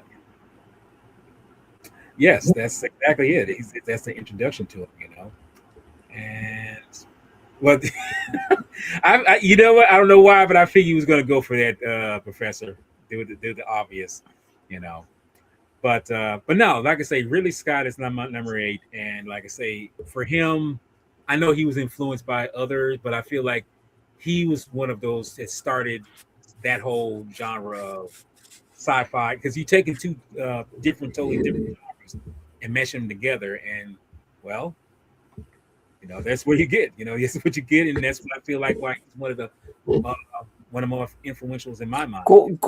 Can I just say, going back to what Daniel's just put about Prometheus and I just noticed that, yes. Covenant, I generally feel, this is just me, my opinion, I generally feel as he's seen what Cameron was doing, and he decided, right, I want to capture on what other filmmakers of my generation are doing, and going back to old properties and trying to do prequels or sequels. And I know that the director of, is it District 9? I know who you're talking about. Yeah, he came up with this amazing retelling or a continuation from Aliens that bypassed Alien Resurrection, Alien 3, and was basically what happened with the Halloween franchise, where 2018 dismisses all of the previous films and goes straight from the first one. And his concept and idea was great, but Ridley Scott shot it down because he wanted to do Covenant and Prometheus. And now there's talk again, because he's now give up on it again, that I think the director of, I think it might be Evil Dead maybe, is talking about doing an Alien film. In Sigourney Weaver's had the script and said she's very excited and hopes it gets off the ground. I don't know, because she's her, really, they're up in age now. I mean, I feel like we were back when that one got canceled, she was still old enough where I feel like now we've crossed over that line. Yeah. I don't know. We never know. I mean, knowing how Hollywood is, they are probably... Well, it could be Ripley in a retirement home. Who knows? Yeah. It's, the Golden Girls of Aliens. That... hey. Go ahead. Stop. Sigourney Weaver can be 19 fucking years old and she will still kick ass. Remember Christopher Lloyd in Nobody Won, how he kicked ass? So Sigourney Weaver can kick ass of any alien, even if she is 19 years old. Okay. Hey, well, you heard it from the German man. He knows it too well. well, but who want to be embarrassed to be kicked his ass by a 90-year-old person? I know I would. Well, Christopher Lloyd also brought a lot of shotguns. Yeah, it's a good argument in a fight. Okay. Well, Neenan, since we're up, since we're having a good time here, what's your number? Because we're up to number 7. Yeah, number 7. Yes, number 7. Number 7. For me, number 7 is Orson Welles. Okay. And that's what I wrote about him. I place Orson Welles at number 7 because his work shows how many possibilities of film language can come together at once. In Citizen Kane, techniques such as deep focus, unusual camera angles, and a non-linear narrative structure were used to consistently that they later became part of the standard vocabulary of cinema. Many of these techniques existed before, but with Welles, they are combined into a modern style that had a lasting influence on filmmaking. His influence lies in the idea that films not only about telling a story, but about how image, space, and structure work together to create meaning. Later director took this freedom as a starting point for their own work, while Kurosawa strongly influenced storytelling. Welles shows how powerful the visual construction of a film can be. That is why I placed him at number 7, because his impact is especially important in the formal development of cinema. Okay. And I have some remarks for him. Yeah. Well, before you start, Nina, I just want to say you can skip me because my number 7 was also Orson Welles. Okay. Oh, great, Kevin. So I was writing something down. So in the movie Mank, David Fincher used extremely low angles to visualize power dynamic and make arrogance physically tangible. And in the movie There Will Be Blood, Paul Thomas Anderson uses extreme wide angles and depths of field to relate the man on his destructive work. And in Oppenheimer, in the interrogation room, you see Oppenheimer sharp in the foreground while his tormentors lurk just as sharply in the background. Well's deep focus. Without these techniques, that's what I'm saying. I was basically putting my list together on people who are the foundation. And you guys, what I love is you picked so great persons who are the masses of working with the foundations. That's and Orson Welles, great pick, Kevin. And Mm-hmm. I'm gonna put this out there now because this is gonna shock a lot of people because I'm a lover of film. I have to this day have not seen Citizen Kane. Whoa. I'm sorry. I mean, it seemed like that was Okay.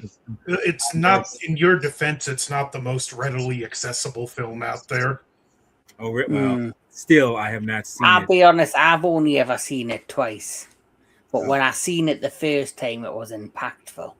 okay, see, and that's what I'm talking about. See, that's the thing about it. I mean, not because of word of mouth, but I wanted to see it before it's beauty in terms of what the storytelling. And I know Orson Welles was that individual who knew how to put whatever on film and just make it his. But yeah, I had to put that out there because it's like you bringing up such good stuff, Nina. It's like, okay, I need to just come out and say, oh, I haven't seen this film. you know, so Like Uh, Orson uh, Welles was both a filmmaker and an actor. And do you know his last ever acting role is a voice actor in the animated Transformers movie?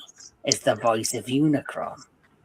that was his last acting. Yeah, and isn't that kind of weird? Someone who's directed Citizen Kane and then in various other films was the voice of a Transformer. It's He crazy. did the radio voice for War of the Worlds as well. Yes, a very famous one. That's beautiful. See, so that's why I say, like I say, who could say he's not influential because he impacted the way. And the funny thing is, I didn't know he was a director until like I think years later. I mean, because I knew him as an actor in the 70s and 80s, but I wouldn't know him as a director until like maybe the tail end of the late 80s and 90s. I was like, really? He directed? It's like wouldn't know that. So But yeah, something I'll add since I'm not going to talk about them when it mhm. gets to. You can go straight to number 6 for me after. Okay. Did you know he's very much passionate about independent directors as well? So Yes. Yeah. no, now if you think of here's an actor who I got a lot of respect for, Robert Redford, who we've lost. The Sundance Film Festival. He was a massive pioneer in that because he wanted to promote independent directors, not just the Hollywood big budgeted movies. He was all about influencing and getting new ideas, new revolutionary directors who might not have been given the opportunity through the big studio system. And so Robert Redford created, of course, the Sundance Film Festival. Well, Orson Welles, because he had quite a turbulent time in Hollywood, was always a fan of keeping his eye out at younger independent directors and giving them a helping hand at starting their careers. Now, that is something I also very much respected about Orson Welles And because, you know, you've got all you like you've got your Spielbergs, you've got all that, but before you become a Spielberg or a Martin Scorsese, you'll start off as say a Gareth Edwards who did television commercials, and then you make an independent low budget film called Monsters, and then you get the phone call, we'll give you a shot and let you make Godzilla 2014. You see, but you have to have the exposure, or you have to have people that see that work. prior to getting the bigger jobs. And Orson Welles was a massive influence for independent actors. Independent directors, which not a lot of people knew about. And I don't think most people know, well, I'm not going to say most people, but I know we know too well. That's another thing I didn't realize until I got older. Orson Welles is English. He's not from America. Mm-hmm. Yeah. That's one of the things. That's why he was on my list. See, well, that makes sense then. But going to number seven, Anthony, what is your number virtual director? Well, keeping with pioneering directors, I'm going to have to go with one of the early pioneers of sound in cinema, in James Whale, who, among other things, gave us The Invisible Man, gave us Frankenstein and Bride of Frankenstein. And they're films that are fascinating in that aspect, especially Frankenstein, to go and watch and see how new the technology to put sound on film was, that they didn't just clue in right away that we should add music to this, because the music was always added after the fact with someone playing music at the theaters, or even the change of directing to medium, because you had to have more grounded acting for the sound cinema, where to make up for lack of sound, you might see an over-exaggerated expression in a silent movie, and it works for that because they can't make sound to sell it, but to adapt and be like, we have to change how our actors act, how we tell the story, alone makes him influential. And even watch Frankenstein, then watch Bride of Frankenstein.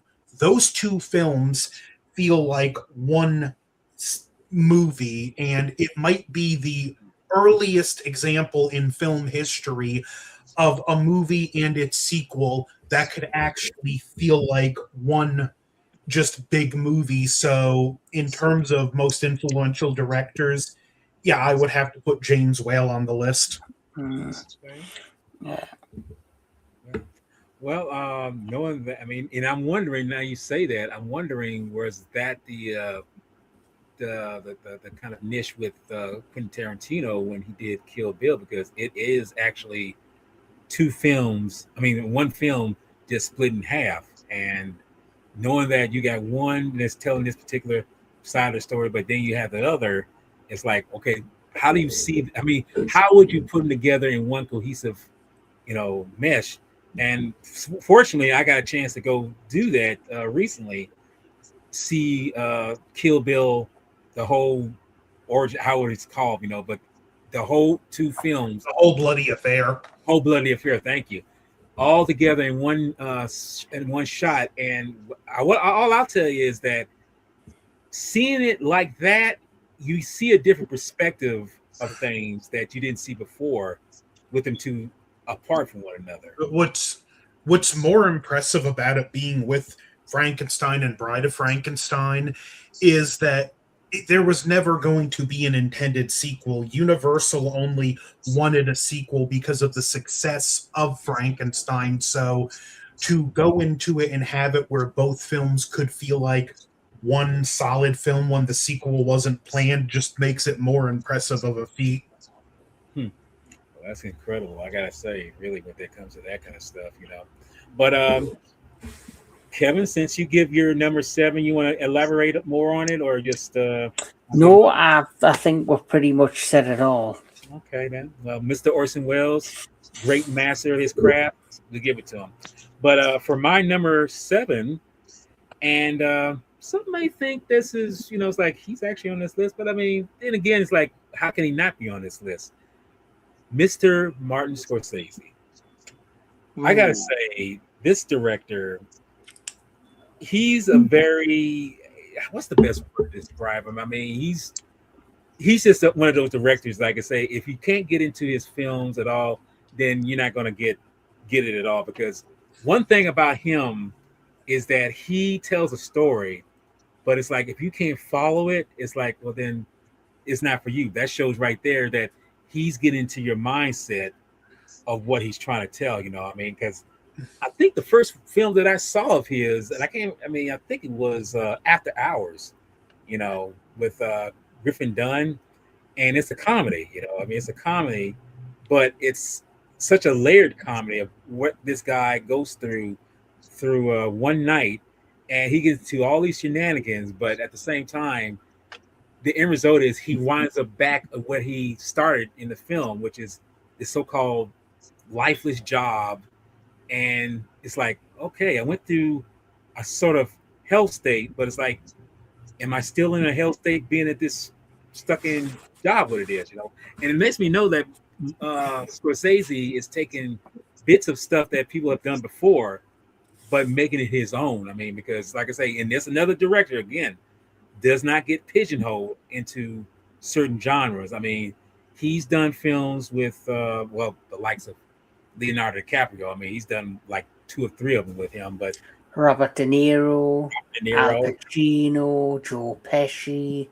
Yeah, and it's very gratifying that way he does things. It's sometimes he does non-linear, you know, storytelling, you know, in terms of how to express things and everything. And I know recently some of the films he's done have been like damn near 3 or over 3 hours, like The Irishman, which is, I'm gonna be honest with you, it's like a little bit of an underrated film. I mean, I feel. I mean, maybe some would say it's overrated, but I think it's a pretty decent film because he's really telling a story about the Jimmy Hoffa situation and whatever, and talking about a story that we never imagined, you know. But and I think that's the whole purpose right there. He's telling stories where you don't realize that's what's being told, and that's another thing about him. He does kind of well. Way before Deadpool and some other, you know, or even before, I mean, even before him, he was doing the fourth wall technique, like in not Godfather, but the Goodfellas. At the very end, there is a moment where he has Ray Liotta in the court, and he just gets off the chair and just starts doing this kind of melee, you know, about where he was and where he's at now, and blah blah blah. And like I say, I'll be right back. Okay, and he's done this several times, you know. I mean, with what's the remake of? Oh my God, what's the remake of? With him and Robert De Niro and Nick Nolte, the film. Fear. Yeah, Cape Fear. Yeah, thank you, Anthony. There's a moment where Robert De Niro literally breaks the fourth wall. He actually looks like he's like, I agree with you. You know, I agree with you. Whatever you're saying, you know, that was very unfamiliar how he said it like that, but that's not verbatim. But the point is, Scorsese is one of those directors that takes you and pretty much pulls you in, like other directors that we've mentioned, pulls you in, and the position that he does, what he does is grabs you. And depending on how long a film is, it depends on how a person is going to take it. And I know myself, I've seen a lot of 3-hour-long films, and some of them, in my mind, seem too short. But as far as some films that are like maybe like 90 minutes, they seem too long because they're not giving me nothing. They're just dragging. But I feel like with him, he really takes what you think, like Aviator. Take something that's dealing with, we mentioned Howard Hawks, take something that we never knew about the man and just runs with it, you know. I mean, it's like, wow. I mean, to think about, this man was not just a filmmaker, but he was also an innovator in the stuff that we deal with now with the technology we deal with now, you know. It's like, who would ever think that he would touch on certain things? He would touch certain things that you wouldn't think he would touch on. When he does, he pretty much gives you gold. Although, like I say, there have been some hits and misses, like any director will. But I think with him, that's the reason why he's on my number 7. I'm on my number 7 pick right there. So, but Nina, now that you're back, sir, I guess we can continue on. One second. I have some comments about your Martin Scorsese. Yes, you mean or maybe let's skip it. Like you said in the pre-talk, let's skip it to the end, and then I will put my final thoughts on it. So where are we at? We are number 6. We're coming to the halfway mark now.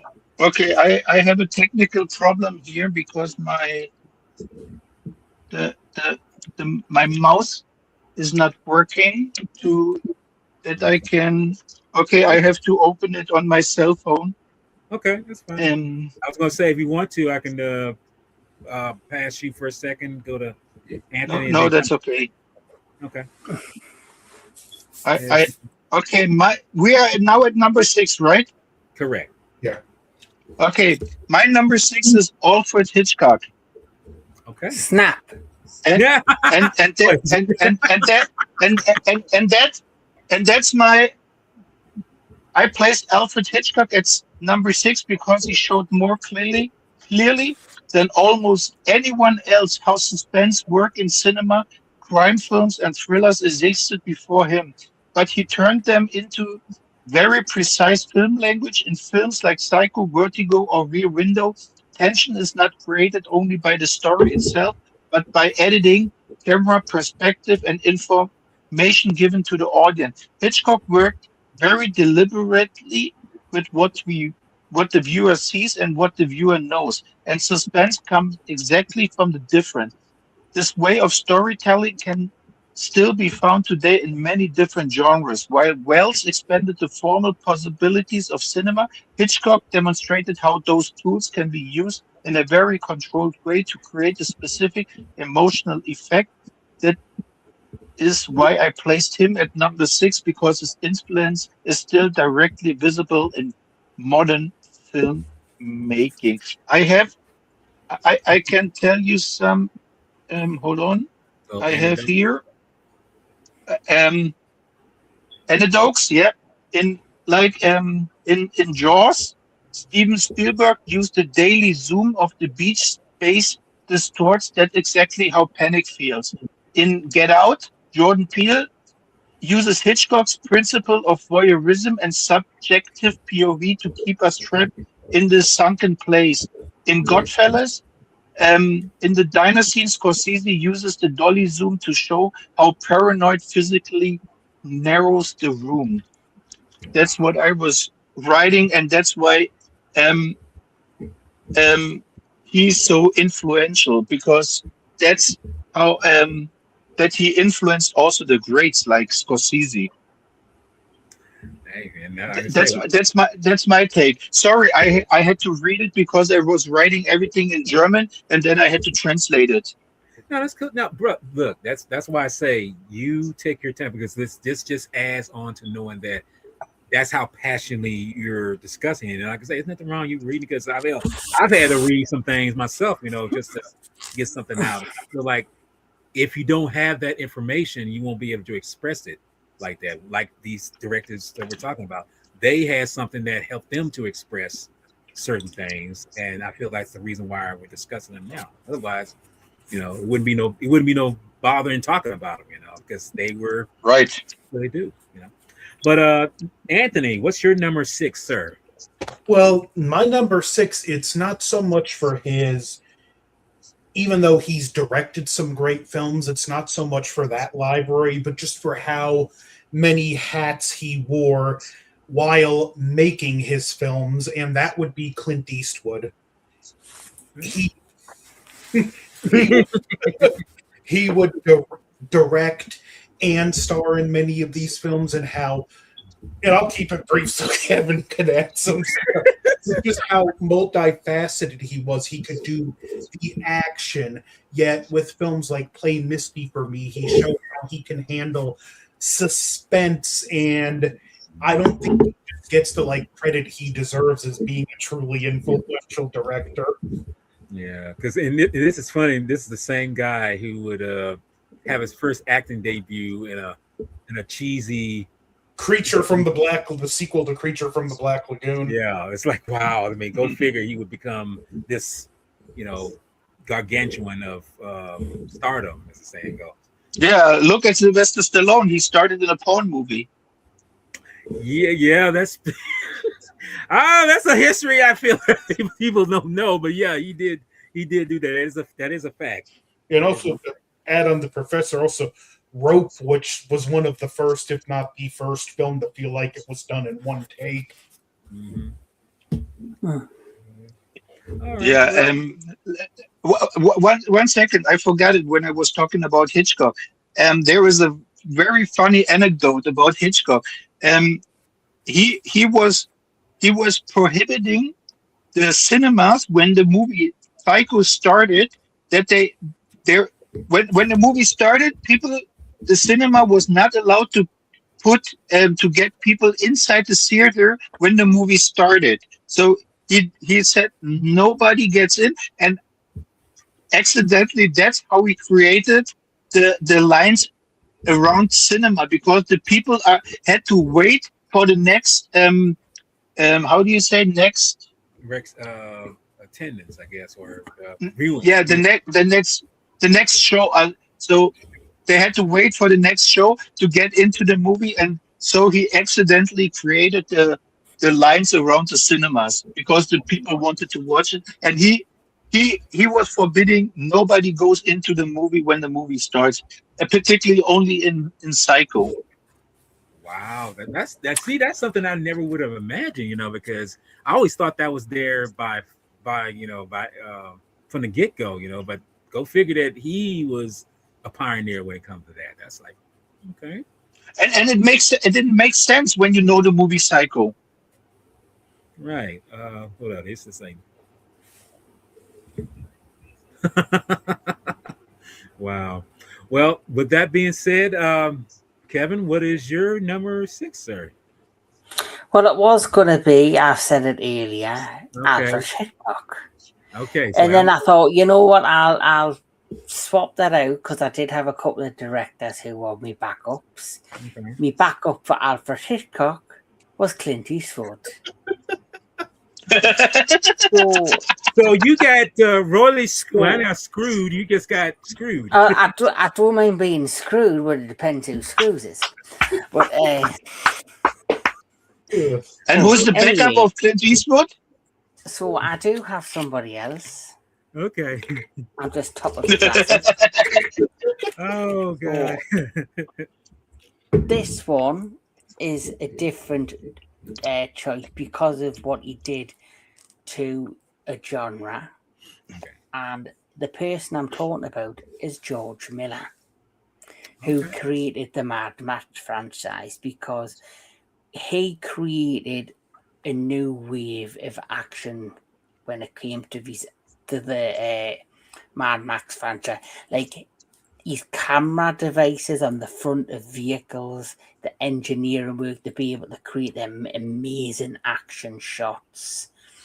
Even though he's not my favourite director, you can clearly tell the likes of Michael Bay is influenced by George Miller. There's the Die Hard, some of the later Die Hard films were influenced by George Miller. He basically created this also in many ways, even though there's been many versions of like post-apocalyptic worlds. His creation of the wasteland, like, and what he was able to do with the Mad Max franchise, it's also influenced by past directors, but he's also influenced future directors. And it's got Miller transformed the action genre with Mad Max in 1979 and its sequels, culminating in Mad Max Fury Road 2050, with it frequently cited as one of the greatest action films ever made. His work is known for high-speed practical stunts and controlled chaos in cinematography and editing. Miller's directional style often focuses on archetypical narratives, utilizing the hero journey and tapping into the Jurian collective unconscious, framing his films as a modern public dreaming. So, he has done amazing work. Well, he has, and that's another film franchise that until Fury Road, I feel like okay, there's just some throwaway films, but as you think about it, there are actually more to them than just that. There's actually a lot of in-depth, storytelling and how the character of Max is such a pivotal force in terms of how he has to deal with the loss, and then what he has to gain from all this, from that loss. It's very endearing. But now George Miller is a very good example of this, which brings me to my number 6, and this is going to be classic. My number 6 influential director is Michael Bay. No, it's not. No, it's not. It's not. No, it's no. Yes, it's nowhere near him on this. I'm away. See you later. Yes. No. Look, if Michael Bay was, I'm gonna be honest with you. If Michael Bay was on my list, I would have to be lobotomized because, yes, as you mentioned before, he was in. He's my number 1 on my list. Come on now. I got to disown you, didn't you? No, but no. Imagine my list, and I put Michael Bay on number 1. Everybody should slap my fucking face. Oh God, dude! I'd be like, you're like, what you doing here? Now, if this was a list of the most top 10 overrated film directors, then he would be on there for sure. That's true. But no, no. My number 7. Number 6 is, believe it or not, Fritz Lang. Fritz Lang is one of those directors that I feel he's mentioned, but I don't feel he gives enough credit how much he's affected films and filmmaking. When I did see the film Metropolis, that was something that like I say was such a big influence in science fiction. When I actually got to see it, I saw it for what it really was a allegory about basically the good and evil, and how the rich or the powerful pretty much, weigh on or, take advantage of, the so-called small fries, if we like to say. And we've seen this kind of storytelling many times before. We've seen it in, believe it or not, we've seen it in A Bug's Life. We've seen it in some other films I can't think of, but I mean, that kind of storytelling is such a influential thing when it comes to Fritz Lang, because he was just somebody who was just very gifted with how he told the story and how he was very artistic and discussing. And like I say, when you see Metropolis, you realize that what's the most famous moment in there? I mean, well, it's actually many things in there. I mean, you see the skyline of the city itself and how big it is, which is kind of a precursor to our world now, how we see everything so large. It's like we got to look up. It's like, how big are we going to go? And like, there are buildings not here in other countries that like tower over the buildings that we have in America. It's like it's just an analogy. I mean, it's just an analogy of how he does things. Takes films, what genre, whether it be science fiction, horror, or whatever, and really plays on the now back then as opposed to what we're going to see in the future. And I feel he was very good at doing that. I mean, he's just somebody who needs to be mentioned more often than most, because if it wasn't for him, you wouldn't have your George Lucas. I mean, in fact, you wouldn't have George Lucas at all. You wouldn't have Spielberg at all. You wouldn't have Ridley Scott at all. You wouldn't have any of those who tackled into certain genres, science fiction wise, because they wouldn't been able to hone in and tell the story of what they're talking about. But Fritz Lang is at my number 6 as far as that goes, and it's kind of funny that he's at number 6 when there's others who influence him. But that's the reason why he's at number 6, is these are the ones I started out with. But in terms of, I got to give credit to what credit is due with him. So he's number 6 for me. 1 second, I will be right back. I have to start computer again. Okay, but no, and share this with Kevin, with Daniel saying, yeah, he pretty much gave his expression with that. Well, since Nina's got to restart his computer and I've been fucking. No, it's no problem. I'm back here because I have to. I just start the computer. I have everything here on my PC. It's just easier to look up. Okay. Just don't look. We can. Start over. We start. What, so what are we talking now? Number 5? Okay, we're halfway there. We're halfway to the breaking point because this is gonna either make us or break us as friends. It's probably going to break me. Yes. So number number. So Come on, far, bring I it, think we've Nina. had. Come No. on, scribbles over again. Come Yeah. on. Number 5. Give us yours. I could. My number 5 is Walter's number 6. Okay. Fritz Lang. Okay, that's what I wrote about Fritz Lang. I placed Fritz Lang at number 5 because his influence can be seen especially in the way modern cinema looks and in how many genres were visually shaped by his work. In films like Metropolis or M, you can already see a visual style that later became essential for science fiction, thrillers, and film noir. The influence of German expressionism, with Lang helped define, is still visible today in strong contrast of light and shadow, dark city settings, and atmosphere where tensions is created through the image itself. While earlier directors mainly developed the basic rules of storytelling or editing, Lang represents the moments where these elements come together into what we would recognize as a modern cinema style. Many aspects of later Hollywood cinema, especially in noir and thriller films, can be traced back to his work. That is why I placed him at number 5. His influence is enormous, but it lays more in the development of style and visual language than the original inventions and grammar. Hold on. I have some examples. Okay. So in Dune, I picked 3. I picked Dune 2. Dennis Villeneuve uses massive architecture on GD Prime. This is the visual language of Metropolis. The system consumes the human. Then I choose Blade Runner. Um, Ridley Scott's Los Angeles is a social diagram to rich at the top, the poor at the bottom, length architecture translated into a nightmare.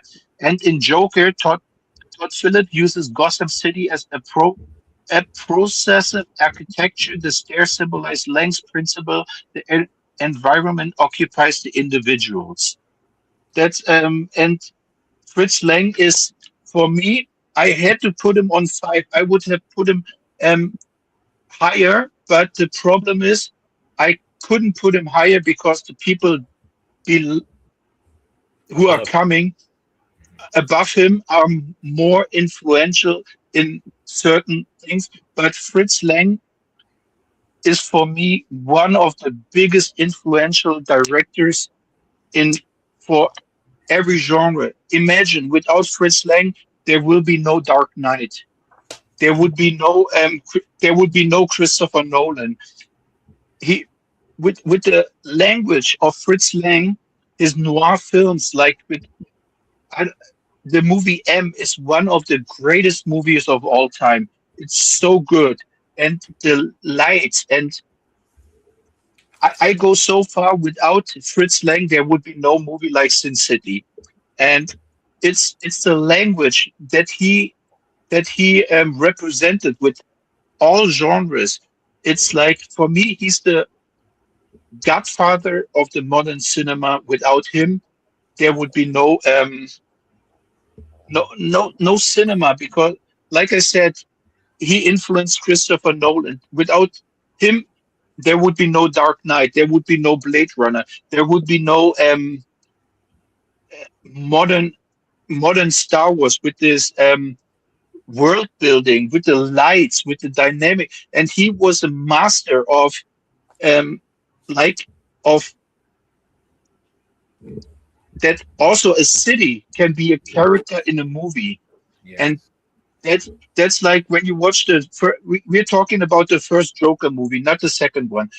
In the first Joker movie, even Gotham City was a character by itself, because it has the language of Fritz Lang, and you cannot give him you can't give him enough credit. Um,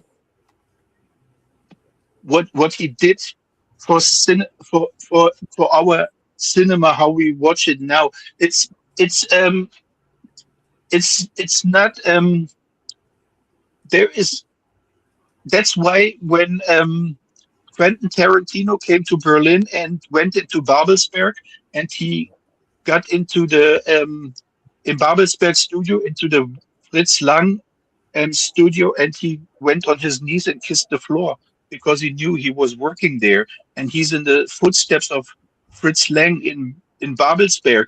So it I would put him higher, but I I cannot put him higher because of the persons who are coming above him, and without them, Fritz Lang also wouldn't be there. But he is. You can He's up see there. Say he's up there. So if any if you want to know more about Fritz Lang, go and watch what he's done is so impact. big. N- not because he's a German. What's relatively cool is that you see, and there is some great anecdote I can tell you. One day, Goebbels came to Fritz Lang and said, "We want you as a director for our movies." And Fritz Lang, the next day, he went to America. He packed and left Germany and went to America. Okay, I didn't know that. Say, I thought he was always Yeah, out because in Germany. yeah, and that's so for me. I cannot praise him enough because we can be happy that we have him or we had him And because we, go ahead. I'm sorry. Go ahead. yeah, without him, like I said, there would be no modern cinema. And before I go on to Anthony, now you mentioned that, it always makes me think about another particular German director, Wolfgang Petersen, who I've seen some of his impressions that I think Lang kind of influenced, like in the Never Ending Story a little bit. I mean, and that's just my opinion, but I mean, that's here nor say. But I feel like I see some of that influence on that film particularly. But Yeah. Anthony, Like, go like ahead. I said, you can see it in a lot of movies. Yeah. But Anthony, what is your number 5, sir? We're getting there. My number 5 is the director that has probably done more than any director to dispel the myth that animation is just for children. And even though he hates the title, I think it's kind of warranted to give him this accolade. The man known as the Walt Disney of Japan, Hayao Miyazaki of Studio Ghibli, who Yeah, he did really, you can see a lot of early Disney influence in him because he took that magic and whimsy of Disney films and told more mature, thought-provoking tales with it, and his knack for taking that magic and whimsy and at the drop of the hat turning it into something completely horrific. Like Kevin Lambert likes to say, there's filmmakers and storytellers, and Yes. Miyazaki is a storyteller first and foremost. Yeah. Shining, That's one of my favourite scenes ever, this filmmakers and the storytellers. a shining example. When I was getting into like more mature storytelling, this is the first one of his films I saw, Princess Mononoke, and I was just blown away with what was put on film, the story that was told and how it was told. How, like I said, at times it could look magical and whimsical like a child's movie, yet it could switch to horrific at the drop of the hat, and how he told these very mature, thought-provoking stories. So, yeah, Miyazaki is easily my number 5. Okay. And it's interesting great because pick, say what Nina? great pick. Yes, it's kind of funny because when you mentioned about how his storytelling is, I know he didn't direct it, but I still come back to this one film that stands out, which is Akira, and it's like this one is such a moving piece of anime that it's funny how that was all done by hand, and I know, but it was still a story behind it, But it was based on a manga, and then the thing about it is that film is not really complete. I mean, it's made out of different stories, but still, it shows how it influenced a different generation in Yeah, story. the manga was still ongoing, and the guy that wrote the manga, he pretty much just gave the director his blessing. You just do your own thing with it. Okay, let's see. That's the whole point of that. Well, Kevin, number 5, sir. What is your number 5 as far as influence? Well, thank fuck no one stole one of my filmmakers again. I've actually got there without having to go, okay. So my next one is Christopher Nolan. Okay. Because Okay. Christopher Nolan, for me, of course, has been inspired by every film director that we've talked about. Mhm. All of the influences from the camera angles to how you film to creating amazing stories. But the thing I've noticed with Christopher Nolan, if you take away the Dark Knight trilogy, if you take away that, the majority of his work is original ideas. Yes. And he's come up with some amazing stories. He, for me, is like the modern day. I would say he's a combination of the modern day Martin Scorsese, Steven Spielberg, James Cameron. He's a triple threat. He basically can come up with an original idea or do a biography and put together a film that has amazing storytelling with substance, as well as, if you wanted like Tenet, great effects. Yeah. And he's like somebody that's refreshed Hollywood over the last few years. And as a quick go-to, there's a number of amazing young film directors. They're not really young, they're in the 40s, heading into the 50s, but you would call them reasonably young in the terms of directors compared to Spielberg and Martin Scorsese. You've got Robert Eggers. Yes. You've got Ryan Coogler. These young, fresh directors who are coming up, we will be talking about these as the next greats in many years to come. I would generally say, because of how his career has gone, Christopher Nolan's already kind of there, because they talk to him in the same light as they would Spielberg in Martin Scorsese, because he's a mixture of, he's like a chameleon of both of those directors in so much more. And I think he was something that was missing from Hollywood for a very long time. Yes. I think yes, there's still many great directors out there that people do talk about, but he's the one that's made kind of a fresh impact on the industry that was much needed at the time. And Oppenheimer, Dan Miller's mentioned it in the comments, just breathtaking. Tenet, very confusing, but Yes. enjoyable. The Dark Knight trilogy, one of the best modern trilogies in cinema for a very long time. And of course, I'm very much looking forward to the Odyssey, which I'm hearing is going to also have some influences in some tribute to Ray Harryhausen, because it is, of course, a fantasy story that's going to have mythical creatures in it. And so we've seen him do biopic type films with Oppenheimer. We've seen him do films similar to The Matrix. And now we're seeing him work within the foundations of fantasy. So he's like Steven Spielberg, where he can do practically a bit of everything.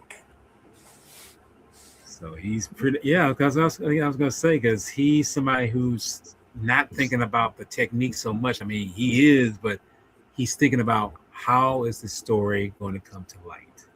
And that's Story, quality, and substance before effect in the box office.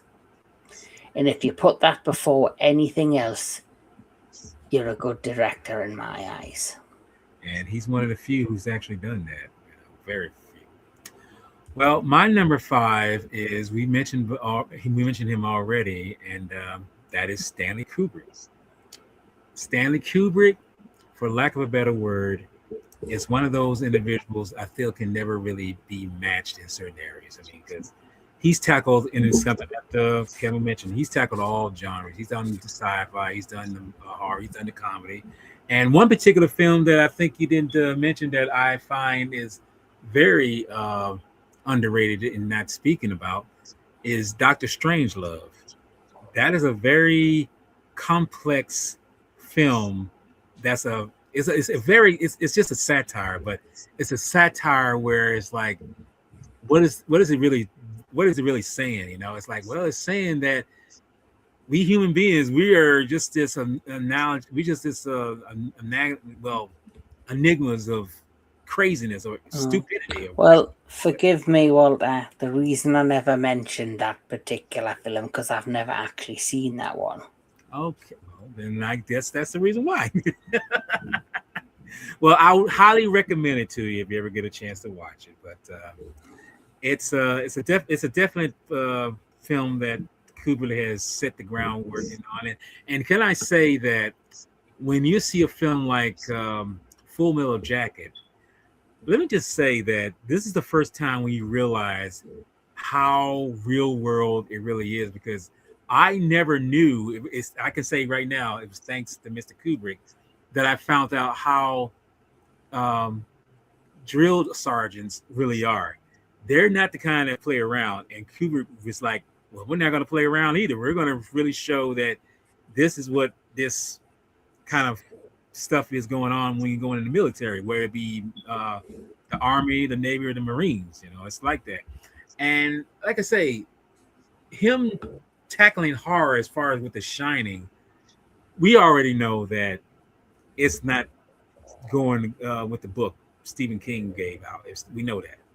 But he still did his own interpretation of what he was bringing out with that film. You know, but the bottom line is that he's a very decent and well-named director that has influenced many people like Spielberg and other people. You know, and it's a reason why he, to this day, even after his death, you know, almost 30 years ago, he still has that lingering feel on cinema as we speak nowadays, you know.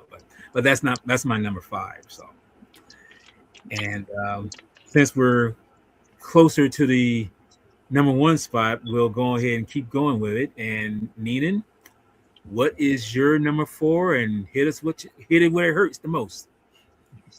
For me, number 4 is Friedrich Wilhelm Murnau.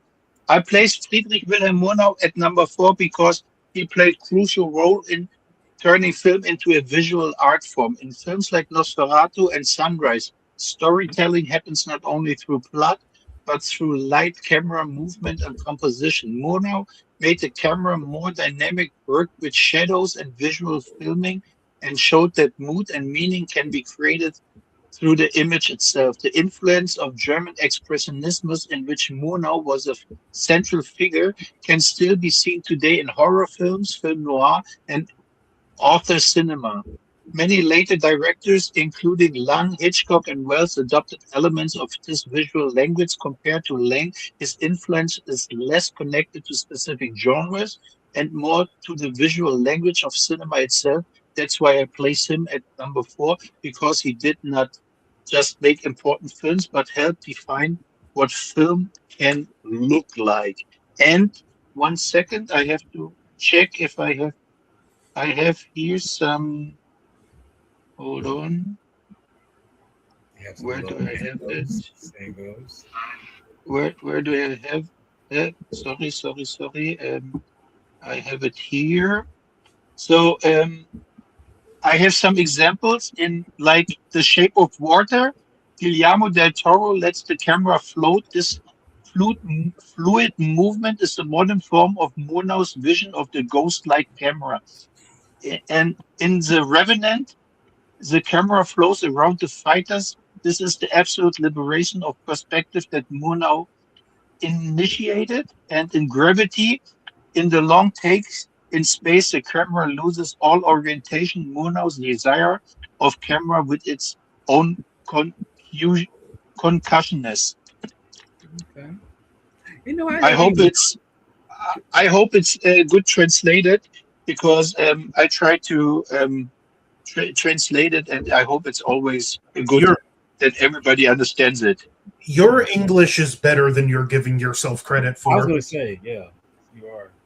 I don't think. No, I was going to say, Gravity is one of those films like I feel like it's very, yeah, it's well done in terms of especially that one take at the beginning. It's like, yeah, I can see that. I never got to see that one, and I feel like it's one of those films that you really have to experience in the theaters. So I'm kind of at the point where it's like I really don't want to see it if my only options are at home on a small screen. And I can say, and I can reinforce that with you, Anthony, because I did get a chance to see it in the theater, Gravity, and the experience is worth it better on a bigger screen. And trust me, that's where it's meant to be. It's meant to be on the big screen. You know. I have some interesting facts or anecdotes. What maybe should be also good when Kevin is doing the Rocky franchise tomorrow. Everybody in the stream or in the chat, please join tomorrow Kevin for his Rocky stream. I highly recommend it. So what Murnau did, it's like the first part.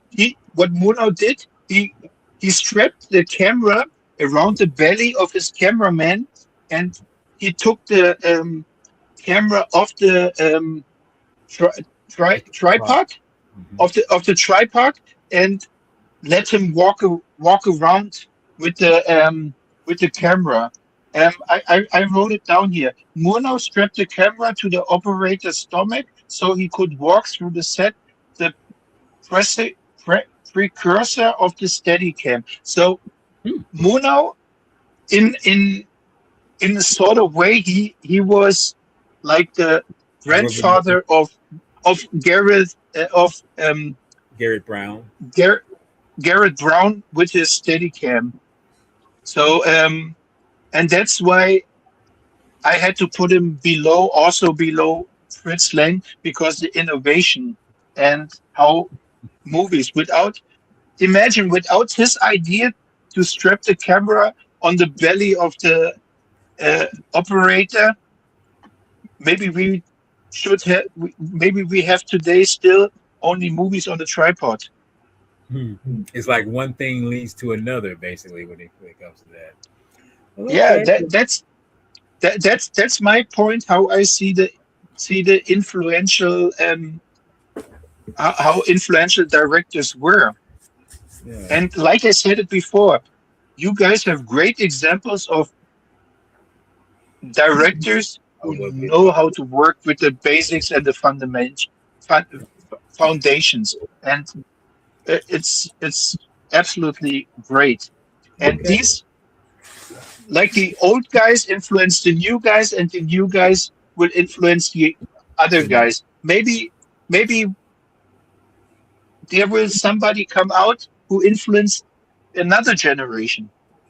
Well, that's how it's supposed to be. Well, at least good storytelling, I would like to say, good in cinema, but I don't know. I would imagine the likes of Ryan Coogler and Robert Eggers, Christopher Nolan, even directors like Gareth Edwards, who, he's only had 4 films under his belt, of course.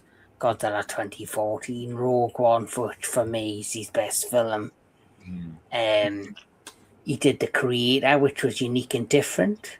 So I say thank you for mentioning. Obviously, he did And Monsters, which was the one that got him his big break.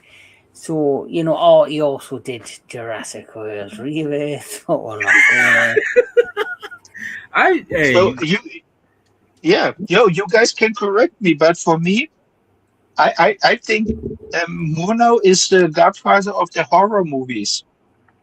Yeah. Well, let's move on Without, with, to. yeah, We'll get back to you though. But now going on to number 4 with you, Anthony. What's your number 4? Well, he was already mentioned, but my number 4. We're going to have a little triple threat of Japanese directors here, and Akira Kurosawa. Okay.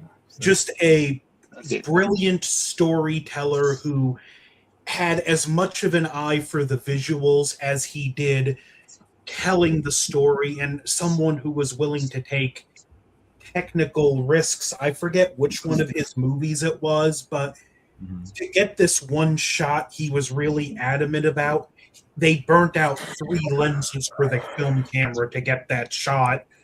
But the story and the art to him was more important than the cost of these lenses, and just the, like I mentioned earlier, the trading back and forth of influences. He took a lot of influence from John Ford Western. John Ford took influence from him. Seven Samurai, Magnificent Seven, and is just someone whose work has truly stood the test of time and has made some of the best films ever put on film. So I thought about not including him because I knew he would be mentioned a few times, but I was also like, I can't do this list without putting Kurosawa on it. Well, that's the thing. One second for your take. What you mentioned, I was writing it down, so that's I didn't talk about Kurosawa all what I have written down, but especially this scene that Kurosawa. Here I wrote it down. For a single scene in the movie Ren, Kurosawa had an entire castle built just to burn it down. He accepted nothing less than visual perfection. Yeah, that scene you're talking about, it was equally horrific, haunting, and beautiful at the same time. Yeah. Imagine a mistake in that scene, and they had to build the castle again. Yeah, it's definitely one of those. We only got one shot to get this right, so everyone better bring nothing less than their A game. Yeah. But with that being said, Kevin, what is your number 4, sir? Francis Ford Coppola. Yeah, I think he's going to be sometime. I thought about swapping him out for Coppola. Well, you see, I've swapped out Ridley Scott for Coppola since he's already been mentioned. So, obviously, in the 1970s, the way his filmmaking was, he redefined the gangster film genre with the Godfather trilogy. Of course, he created one of the most batshit crazy war films ever made with Apocalypse Now. And of course, we all know I'm a huge vampire fan. So let's be honest, Dracula, I can't mention that without him. But I will mention this about him, which I've just read. He was the Godfather.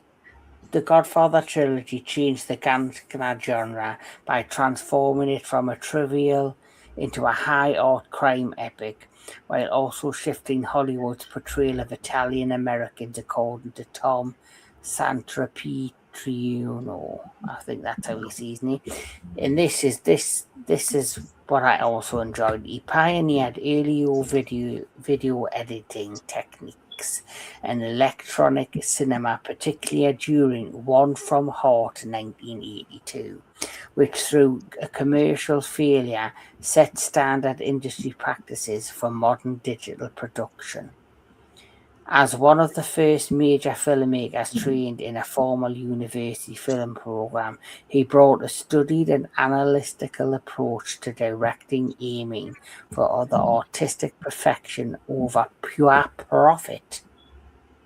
According to Indie Film Hustle, Coppola remains a pivotal figure who bridged the gap between classic Hollywood storytelling and modern directorial control, influencing generations of filmmakers through his artistic courage.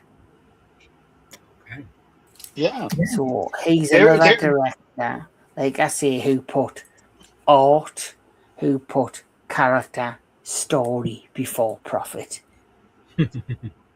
He put substance and he put quality before quantity. So he didn't make 90,000 Godfather films. He stuck to his trilogy, stuck to his guns, and when it comes to his artistic vision, for me, Apocalypse Now, which was the most bat crazy film of its time, with all the stories you've heard, which is more interesting off the set. You know, that's the kind of director he was. But then, of course, when you look at artistically wise, I will always go back to Bram Stoker's Dracula. Such an amazing film, which you, me, and your friend covered on my channel. Yes, I was gonna say. I mean, I didn't know how delicately he was gonna say that, but it's like, yes, I wanted to. I mean, I would accept he says that's something I explored on my channel and move on. But that's pretty much it. And you talk about someone who did it for the love of filmmaking. He mortgaged his vineyard to make Apocalypse Now. Yes, but with that being said, we're going to hit number 4 with me, and we haven't really mentioned this dude, but he is definitely someone who's influenced me a lot. But I know he was influenced by many others, like Coppola, like well, not Scorsese, like Fritz Lang and others. We mentioned all that, or even Orson Welles for that matter, and that is the great Steven Spielberg. He is without a doubt. I cannot do this list. I mean, you could do this list without him, but I guess because he was my generation's Orson Welles, Fritz Lang, others, although Kurosawa, although you could say I did know these guys that mentioned before, they were part of my generation also, but he has influenced so many directors, artists, and everything. And it's like his films, whether they be drama, whether they be science fiction, whether they be action, whether it be comedy, Spielberg has a touch of where he takes the most ordinary thing. And I'm gonna give you a great example. The remake of War of the Worlds. Okay. Even though that's not one of his best films, it's still a story. It's still a very storytelling film in terms of how characters react with one another and the realism. It's like, and this is the thing about him that he does very well. I mean, other directors do it, but I think he does it a little bit better, in my opinion, where he takes individuals like us who are not. Don't shoot me for what I'm set to say. He takes people who are not so flashy in terms of appearance or who are so glamorized, it's like I'm this superstar, and I'm just so enchanted, like no, he takes ordinary individuals, man or woman, and uses them as a story point in telling a story because he knows that realism is the best way in telling a story. And the film is this canvas where he puts these people on the screen and he doesn't sugarcoat stuff. And we mentioned before, like with Schindler's List, I'm like, when I first saw that film and I saw it in the theater, I was like, okay, he really can go to the jugular with when he's telling a story, because he's like, I'm trying to tell a story. I'm not trying to play. I'm not trying to play around this. I'm going to give you a headbutt that's going to break your skull, and you're going to either accept it or you don't. And like I say, yeah, he's done many things that are famous, like with the Raiders of the with the Indiana Jones films. But his real contribute can't even say the word. His contribute I can't fuck it. His way of giving to Hollywood or just filmmaking in general is that he's a person who is a filmmaker, but he's a storyteller first, because he's taking his technique of telling a story and using the filmmaking as his way of putting it on the screen, and people who watch it. I mean, because I know a friend of mine, me, we get jazzed up when we say like, "Oh, new Spielberg film that's coming out," it's like, and this latest film that he has coming out, even though it's a sci-fi, well, we can tell it's sci-fi, we still see those Spielbergians feel of what it is. Strong story of what is behind the veil, and strong characters that are enveloped in the story, in the film. But we don't know what the outcome it is. And when we find out what it is, it's going to be a tongue twister. But he is one of the reasons why he's at my number 4, because there are 3 more that are higher up. But when we get there, you'll find out why he's at number 4. So Neenan, what's his? We're getting close, brother. We're getting close. What is your number 3 in terms of influence? My number 3 is George Méliès. Okay. And I place George Méliès at number 3 because he was one of the first to realize that film could be more than just a recording of reality. In A Trip to the Moon, you can already see special effects, visual tricks, and imaginative staging that shows how cinema can create its own worlds. Méliès is experimented with double exposure, stop tricks, and elaborate sets, opening possibilities that later become essential for science fiction, fantasy, and effect-driven filmmaking. While Murnau and Lang mainly developed the visual language of cinema, Méliès expanded the medium itself by showing that film could create illusions and fantasy. Many later developments, from horror films to modern blockbusters, are built on this idea. That is why I placed him realistically in the top 3, because he did not just shape style, but he helped define what film could be. And I have here some examples. Mm-hmm. The first VFX artist discovered the stop trick, double exposure, and time lapse. He saw film as a box tricks. When his camera jammed, he saw a bus transformed into a hearse in the footage. The very first special effect. So in Inception, I wrote it. So his influence on Christopher Nolan in Inception is Christopher Nolan's real centrifuge for the hotel corridor is Méliès' philosophy. A physical trick is more magical than pixels. And then in Grand Budapest Hotel, Wes Anderson used hand-painted mud paintings and miniature models, the handmade illusion of Méliès.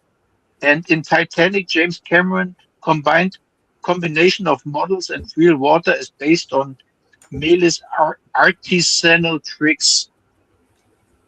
That's what I wrote down. So what I'm saying is, without Méliès, there would be no special effects. There would be no George Lucas, who could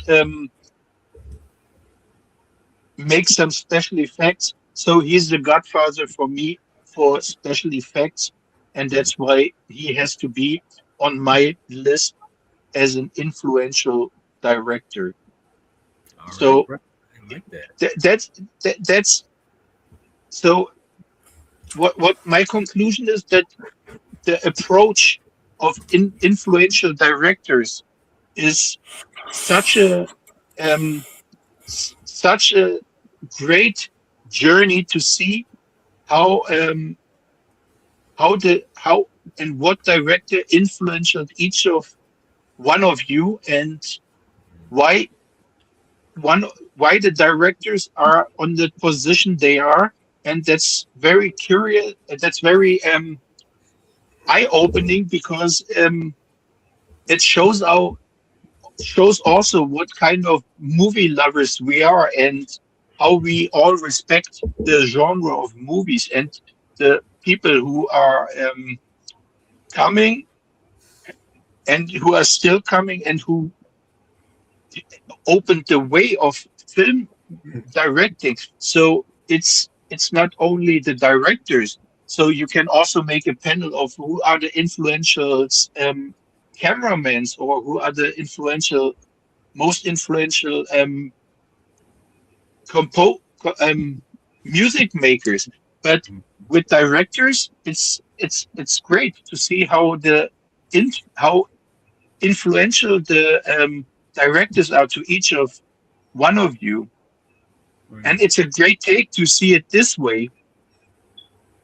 Well, that's good. Yeah, that's exactly the point. I mean, because it's like I say again, one lead, as I said before, one leads to the other, and we don't know which one is going to influence the other and how it's going to expand out into that mindset, you know. But Anthony, what is your number 3, sir? Well, completing my little trifecta of Japanese directors, and my list, I should say, isn't necessarily in any particular order. I had enough time thinking of top 10 without, okay, I'll put this one here, that one there. But a genre many of us hold near and dear to our heart owes everything to this man, and that would be Ishiro Honda. Yeah. Who directed the first Godzilla movie. He was a great visual and thematic storyteller in that film with the small budget. He managed to capture so many.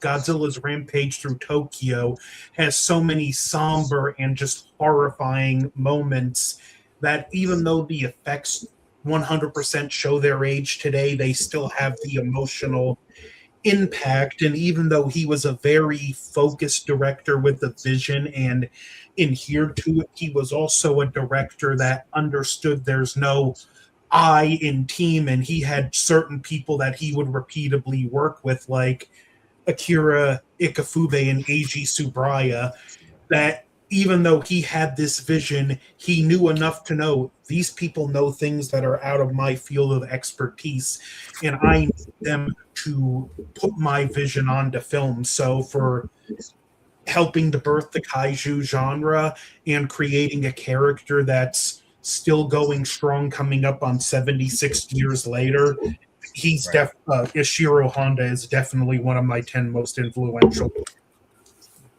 He would have been on my list, but I mean, when we get to him, I mean, I think he was a little bit more stronger if they were. I was this close. Yeah. So, well, since you were that close, Anthony, Kevin, you're not Anthony. I'm sorry. Yeah, I can't tell you two apart sometimes, so that's the reason why. They look like twins. Yes, exactly. Well, I'm fucking fat and ginger from the UK. Yes, there you go. So, anyway, I'm sexy and fat. But there you go. Everybody got it. Or I'm just fat.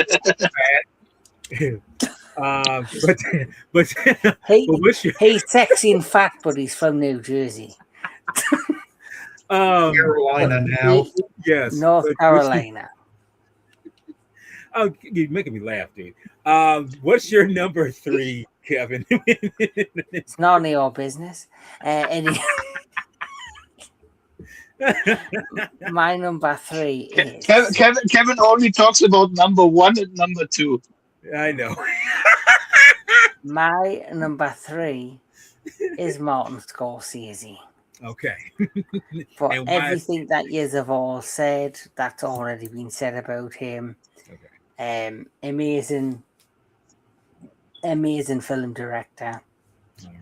He very much is like Steven Spielberg, but in terms of he hasn't really went out there and made like a sci-fi movie or anything like on that level. He's more about the drama and the storytelling, and he loves a story with grounded characters.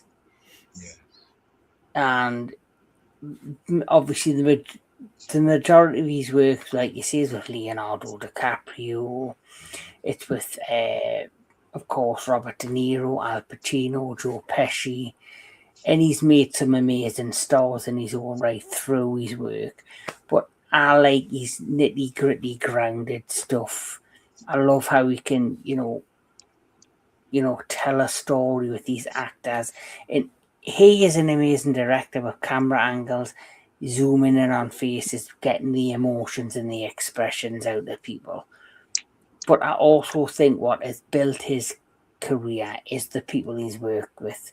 You can be an amazing director and telling an amazing story, but if you don't have the correct cast in your films, sometimes I think that doesn't help bring your vision to life.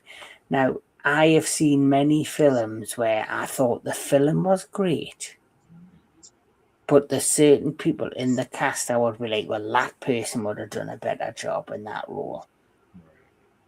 Like, that film would be great if he wasn't that character. But with Steven Spielberg, not Steven Spielberg, Martin Scorsese, he always picks the same familiar cast because he knows they're gonna get the best out of them. And that's a tribute to his work, because, like I say, he only gets out the best because he gets in touch with the best, And I'm like, and usually that would bother me a little bit, but I realized, like, no, that's just a staple of a good filmmaker, having someone who's done a good job before say this person could probably pull this off now, and that's testament to his craft, which is a good thing. But my number 3 is, and we've already mentioned, I won't go too much on him, is Mr. Alfred Hitchcock. And for obvious reason, Alfred Hitchcock is one of those directors where he has delved into many genres, but not sci-fi, which I can say is probably he might have not been able to pull it off well, but then again, you never know. But his impressions on how he does things, how he does with the camera, especially lighting, especially in films like Psycho, which is totally there are films before him that's been filmed in black and white, but this is where it's like you see some impressions being done that's like you don't really see too much, especially nowadays. And the one film that I don't think too many people talk about, but it's a very, very influential film in terms of one shot, Saboteur. And it's a great moment where the guy who's the saboteur, he hangs on, for dear life off the Statue of Liberty's torch. And the funny thing is, this is such a simple technique that it seems like it would be something that was done like years later, but it's such a simple effect that you never would have thought that that's how they did it. And when you see it, it's like, oh wow, that's how it is. An old-fashioned magician's trick, pulled it off, and it shows right there how Hitchcock's influence and how his techniques of storytelling really get you involved, And sadly, in my opinion, like I say, this is my opinion, he kept directing until like almost close to the 80s, but he passed away in like 79, I think 79 or 80. And his films didn't really have that luster after the 60s, in my opinion, because I feel like the last real film that he did that had texture was The Birds, or I think it was another one that came out in the 60s. But after that, it was pretty much, done. Yeah, I feel the same how you're feeling about him, about Francis Ford Coppola, because obviously he always had that dream of making that film Megalopolis. Yes. And he finally delivered. But I also respect him. He's in his 80s. And he always wanted to make that film. And he couldn't give a shit if people liked it or didn't like it. He finally got to make and I'm assuming because I think he's 89 or 88, I can't remember. He's old. This is probably going to be his last ever film. Yes. And I think all respect, all kudos to them. He went out there and he went, guess what? Fuck it. I've wanted to make this film for so long. I'm finally going to make it happen. Yeah. And he did. And it obviously, it cost about 150, 180 million. It didn't do that well at the box office. It's considered a bomb. It had mixed reviews, but he said, it's the film I wanted to make. So I give him all the kudos in the world. But if you are an old school fan of his, you probably would have enjoyed it, or you would have at least respected him. Newer people who might have heard of the name Francis Ford Coppola, the legendary film director, and went in for this, and this is your first viewing of one of his films, would have probably left very disappointed. Because in your mind, because you've heard his name shouted out, oh, I hear he's an amazing film director. Then you go into these movies and you're like, actually, that was disappointing. But either way, I respect him, and I respect the fact he went out there and did something in his 80s. I'm 41. I could not be bothered to make a film right now. He's 80-something and went out there and did it. You've got to respect it. And the same with Alfred Hitchcock. Whether they were good films or not, he was making films way past probably his time, but he still had that creativeness to do it. In his own mindset. That's brilliant. I love that. So that's a great example, and that's where you got to go with. But Neenan, we're almost done with this, brother. So what's your number 2 influential director? My number 2. That's a controversial number 2 because of who the person is. It's D.W. Griffith. I placed D.W. Griffith at number 2 because he was crucial in turning film into a true storytelling medium. In films like The Birth of a Nation and Intolerance, he used techniques such as cross-cutting close-ups and dramatic pacing in a systematic way, helping to create a form of cinematic storytelling that still defines classical narrative cinema today. Before Griffith's film was often still influenced by theater with static camera positions and simple scene structure. Griffith showed that by using editing, changing perspective, and different shot sizes, it was possible to tell complex and emotional, powerful stories. Many of the basic rules of narrative filmmaking came from this period. While Mellis showed what film could be, Griffith showed how film could tell stories. That is why I placed him at number 2, because his influence formed the foundation of the classical feature film as we know it. So I have here some. He invented the visual vocabulary, parallel editing, and the close-up.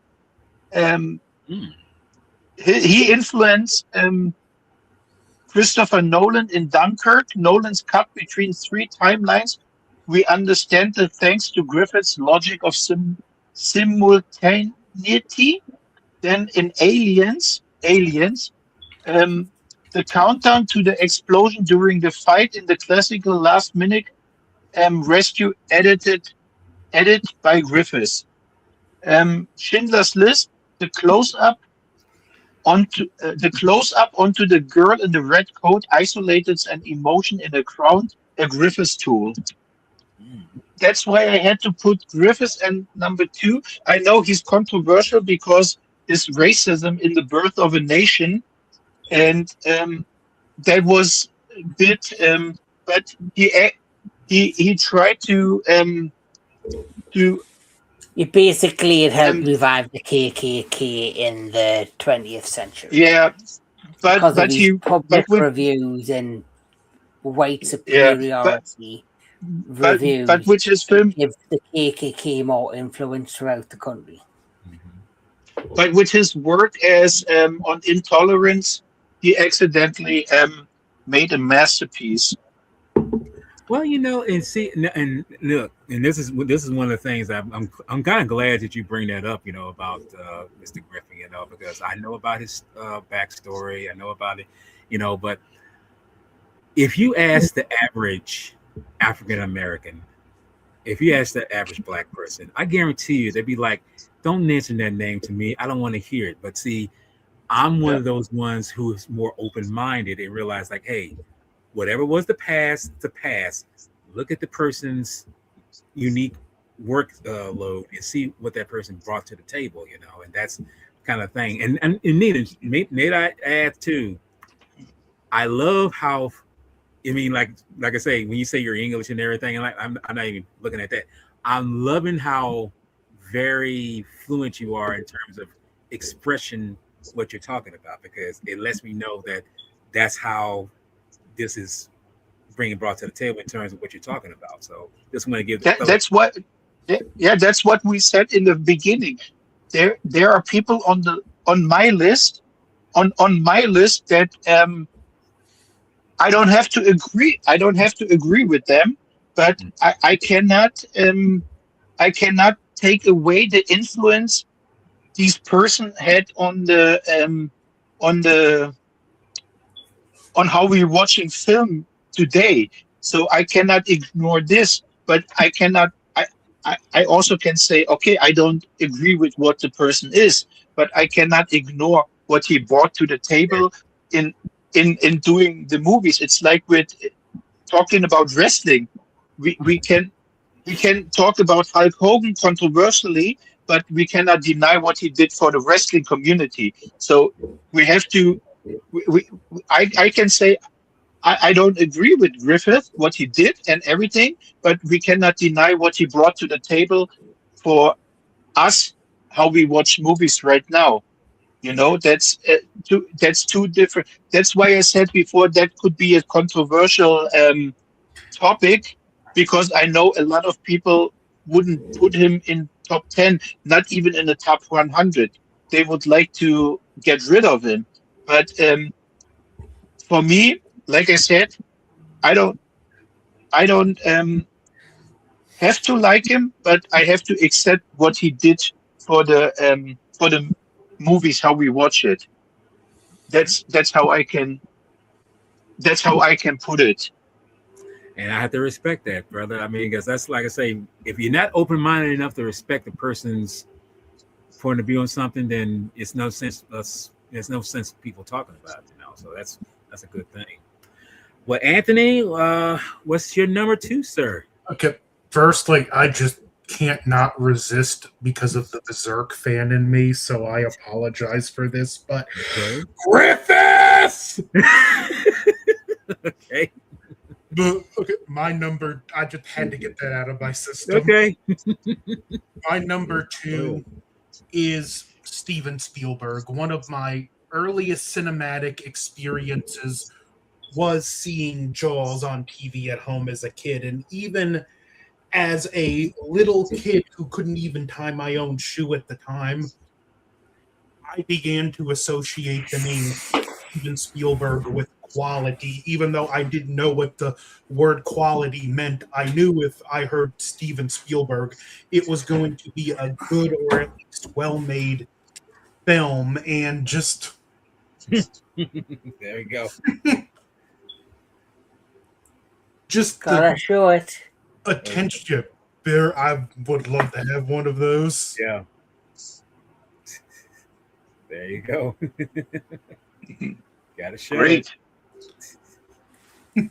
That's his baby. It's attention to detail, the way he told story, like Walter said, the fact that he told films about just everyday regular people. He didn't dress it up. He didn't make it flashy. Whether you have E.T., which is about a troubled kid, Jaws, which is about this regular community with this problem, or even Jurassic Park, which was one of the most, for me as a kid, one of the most formative experiences of going to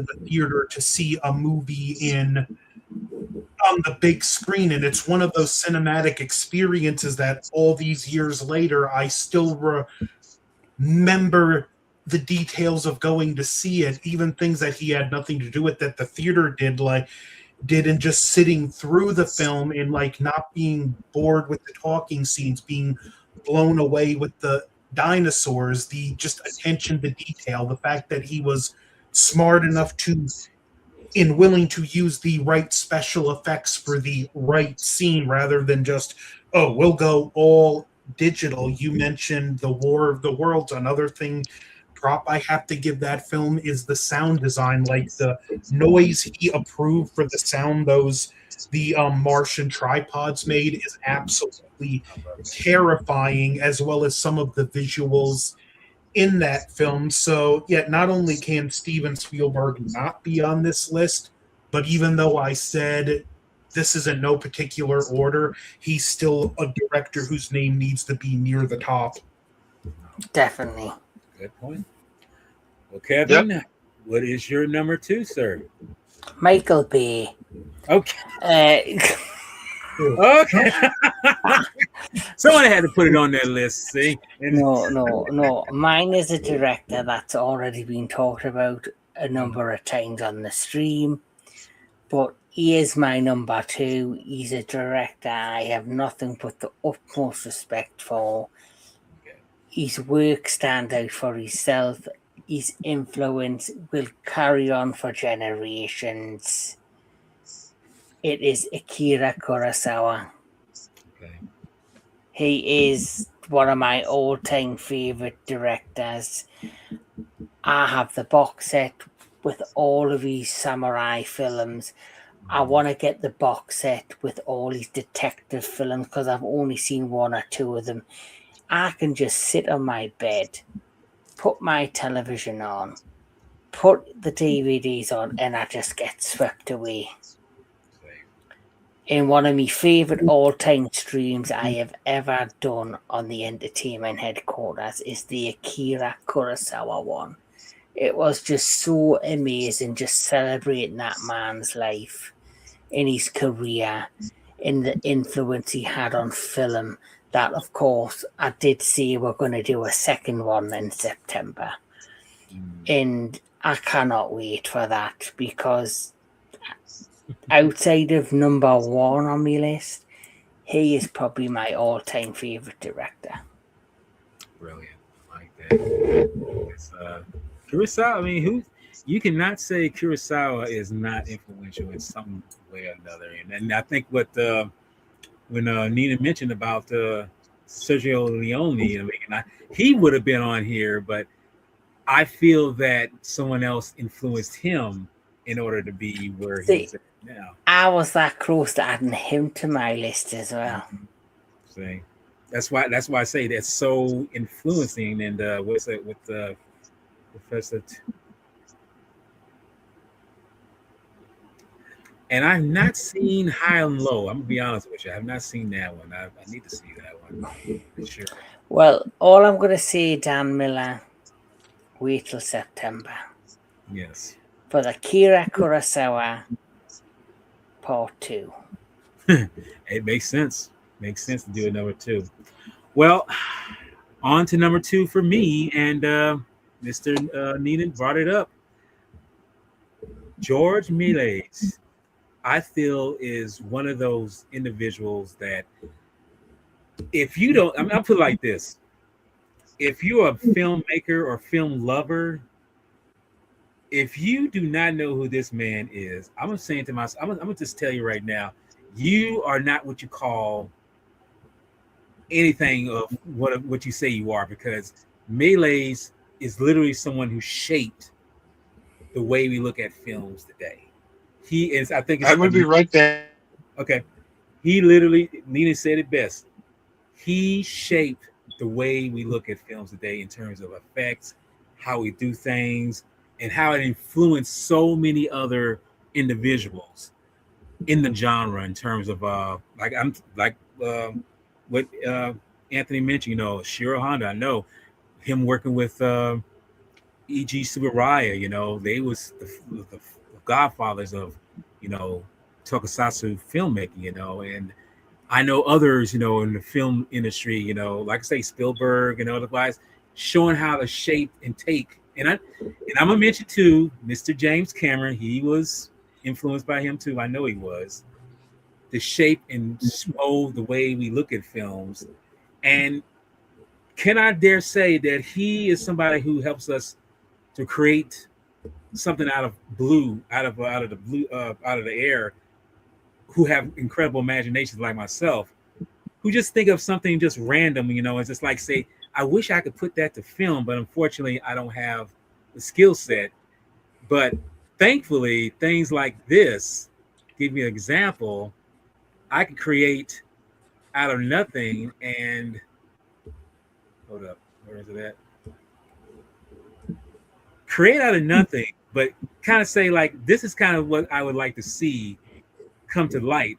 But knowing that he is somebody who gave me the knowing power of saying, hey, you may not be able to do it by yourself, but at least you can say, you can imagine and say, give an idea of what it is. And Melee's is just one of those individuals. Like I say, what in fact, here, wait a minute, Mr. Professor said it, A Trip to the Moon.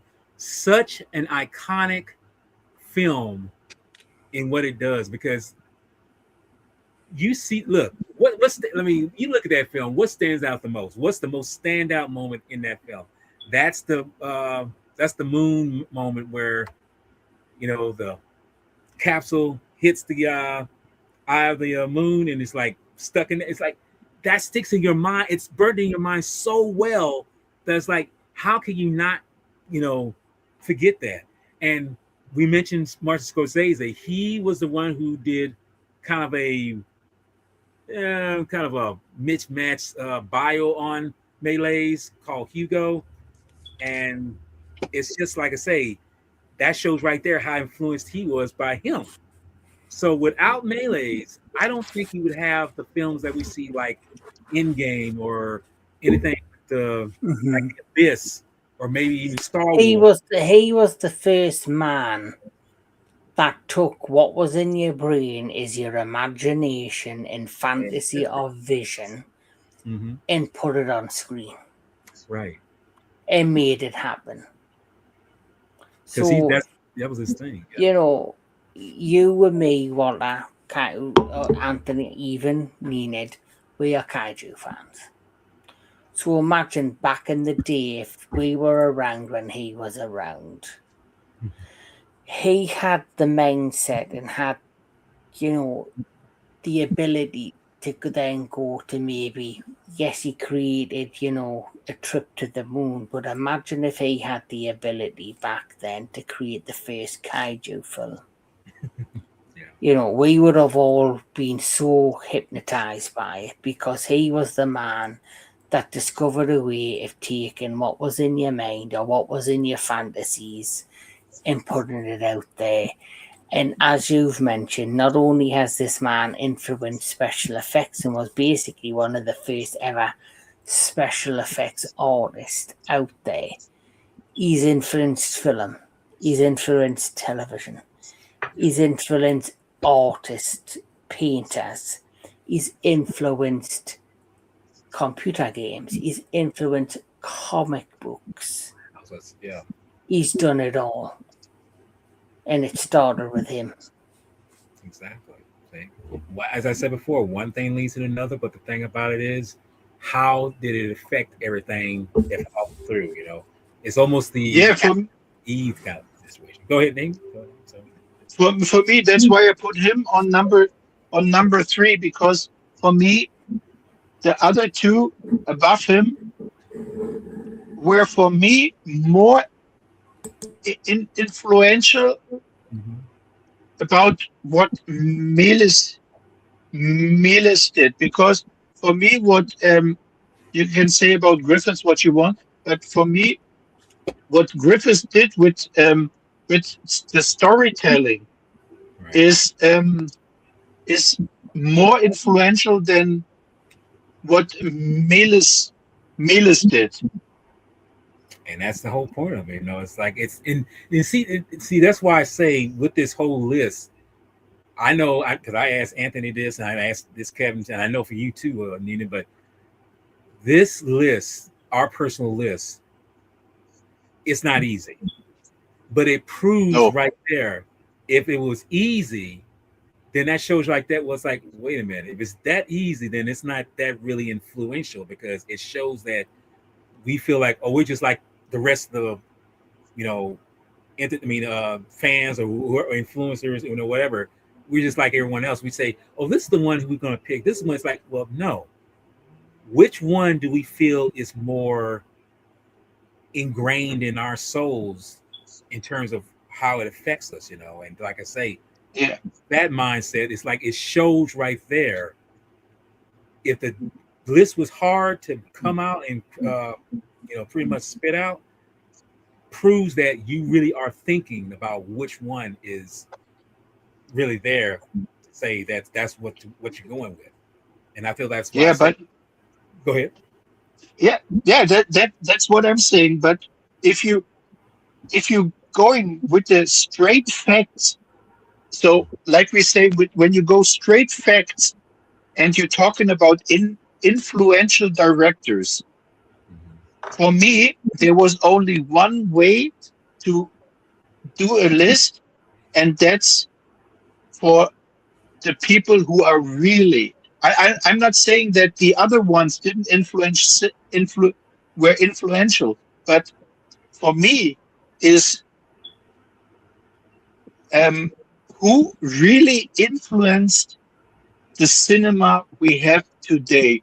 And for me, the only logical way was to make a list with the pioneers, because they're for me the ones who are really were influential what cinema is today. So everybody else can find for himself what does mean influential for them. What is the influence for them? Why is like Wolfgang Petersen or who else is exactly for him so influential? But my take was I had to go deep down and make a list of the foundation who set the set the tone for, set the standards without my approach was, wouldn't we do would we have ignored the pioneers and the foundation? I think the list wouldn't feel right. Yes, that's a good point. That's it's like, go ahead. It wouldn't feel right. So everybody can for himself. The guys who are looking and who are in the comments or whatever, they have to find for themselves for who was influential for them and why was he influential for them. But my take was, if we talk about influential, we have to go to the pioneers who started all the pretty much all the stuff. It's like we wouldn't. It's like Anthony mentioned. Wouldn't we mention the director of the first Godzilla 54 movie? There wouldn't be There wouldn't be kaiju movies today. But would you put Garrett Edwards or Garrett? Me and names. Garrett Edwards. Yeah, would you put him on number 2? You would totally ignore the original director who influenced the genre. So it's not possible. It's not possible to put somebody influential below somebody who really influenced a genre or whatever. It's like you cannot you have to mention Gareth Brown when you talk about Steadicam, but you also have to mention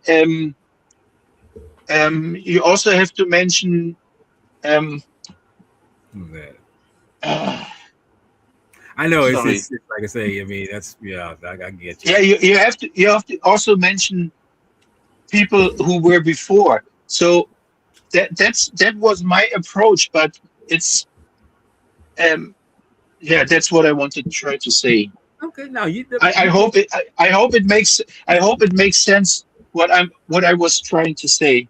it make brother trust me when I say that makes more sense than some of the people in the United States because sometimes they speak and I'm like, what the f are you talking about? I mean, what are you saying? You know? No, I feel that I think. See, I think that's the thing right there is key. When a person is passionate about what they're saying, even though they may not be as good as a certain language, it's not about the language. It's about what's being said through the language, how you feeling about it, you know. So that's Can, and can I can I can I comment on the comment of oh Dan wait a minute. filming? Now Then you see that. then then then then you're absolutely right. That was the common sense in the 1800s that they film somebody who come into a train station. But Mhm. thanks to um thanks to all the guys who are in the list, like I have to mention again. Hold on. I have to mention again Alice Guy Blash, who said there is more than just putting a camera and filming people coming, a train coming inside. There is more. And you are right then, because with wouldn't we have the guy who's put a tripod and a camera and filming a train coming in? Maybe Alice Guy Blash wouldn't say, "Oh, there is something. Maybe we can make it more interesting." And then that sparked it. You're absolutely right. You have to mention also these people, the pioneers who are did it differently, and that's why they um, that's why they had came up with the idea there is something more we can do, and that development. And it's like with the other one, some there is a spark. Oh, we can go from this spark to there. Oh, we can do this. Oh, now we can make realistic looking kaijus where you think, oh, they could really be on the street. And that's the interesting. So that's why I'm saying you have to mention the pioneers. Without the pioneers, we wouldn't be sitting here and talking about great directors and movies. All right. Well, hey, and that being said, we're at the number one spot. So I want to ask you this: did you say you had some honorable mentions by chance, Nina? Yeah, but I want I have I have I have an honorable mentions, but it's a I will read it later, the Okay. honorable mentions, because it's a it's a text I was All writing. right. So Well, now hit we're us. coming to Yeah, we're at number one. So hit us with number one. Who is for that? me there's only that for me there's only one person on number one. Without him there would be no cinema like we have it today, and that's Sergei Eisenstein. Okay. And I will write down what I wrote about Sergei Eisenstein. I place Sergei Eisenstein at number one, not simply because he was a great director, but because he made one of the central mechanisms of cinema visible: montage. In Battleship Potemkin, especially in the Odessa step sequence, you can see that the impact of film does not come from a single image, but from the collision and the sequence of images. The idea became fundamental for how cinema creates meaning. What makes Eisenstein especially important is that he did not only use montage in practice, he also developed theories about how film works as its own medium. He analyzed how editing can create emotion, tension, and ideas, and his writings influence filmmakers all over the world. Griffiths is fundamental for storytelling, but Eisenstein is fundamental for what makes cinema specifically cinematic. That is why I placed him at number one, because his influence reaches the core of film language itself. So I was writing something different. Um, Here I have here some more. Discover of the heart. Montage meanings is creating by the collision of two images. A plus B equals C. Einstein believed that through the right edit and could one could physically control the audience heartbeat. I had three mentions. Baby Driver. Edgar Wright uses Einstein rhythmic montage. The image is subjected to the beat of the music. And Requiem for a Dream. The hip hop montage makes images collide so hard that the feeling of intoxication is hammered into the brain. In Bad Boys 2, sorry that I have to mention this Where name. you going? Wait a minute. Bad Boys 2 is actually something influenced by this guy. I mean, yeah, please. Yeah. Hold on. Okay. Michael Bay. Sorry, he inspired Michael Bay's Shortcut is based on Eisenstein montage of attraction, physical staggering through visual power. The Shortcut. Do you have the Shortcut in Bad Boys 2? And that's very influential of Eisenstein. Without Eisenstein, there would be one picture after another. So he's crucial and fundamental for me. Without him, there would be no cinema. Wow. I mean, I guess I know we kind of jokingly with Michael Bay on this list, but the fact that he was influenced by someone a little bit way greater, I was like, wow, I never would have imagined that. That's kind of crazy. Hold up. Yeah, that. Yeah, that's a good point.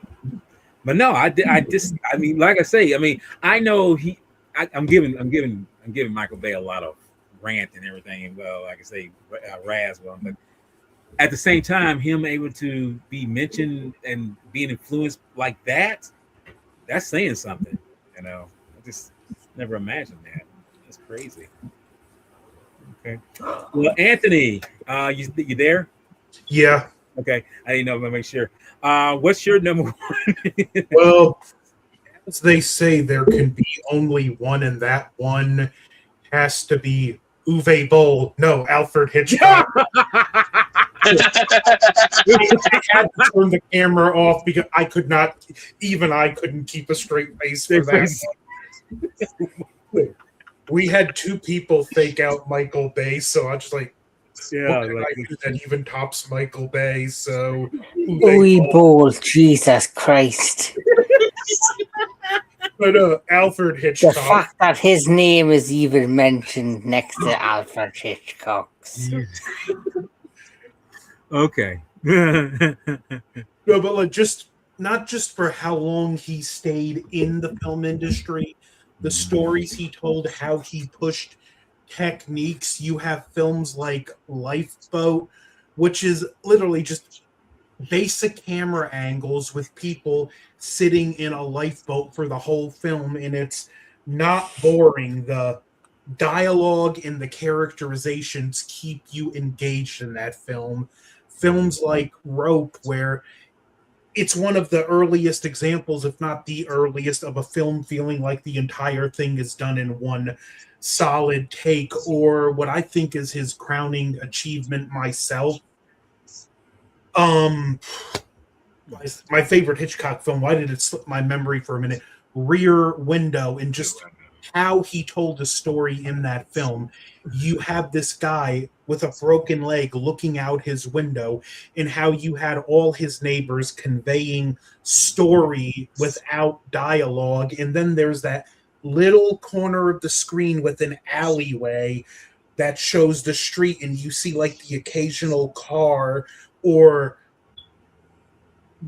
and people walking by, plus stock city sound effects that in a very minimalistic way, with just a couple sets, he made that whole area feel like a living, breathing city. He was very much a man who knew how to be minimalist and make you feel like you were getting a lot more than you were getting for what you had. Just, I can list his legendary films over and over again, which the aforementioned Rope is a very same thing with Lifeboat, are two very underrated, underappreciated films by his. So yeah, for number one, I have to put Alfred Hitchcock.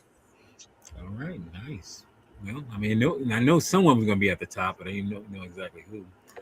Well, Kevin, who would you like to be at the top? Well, he's not, yeah. Okay. Oh, you mean on top film directors? Um, M. Night Shyamalan. Okay, I mean That is a complete lie. that's what I say because he's I not Shimmalama can't ding dong. good. He's not even on Here is this a clue. picture here. Here is a clue. Okay. It's very clear as day.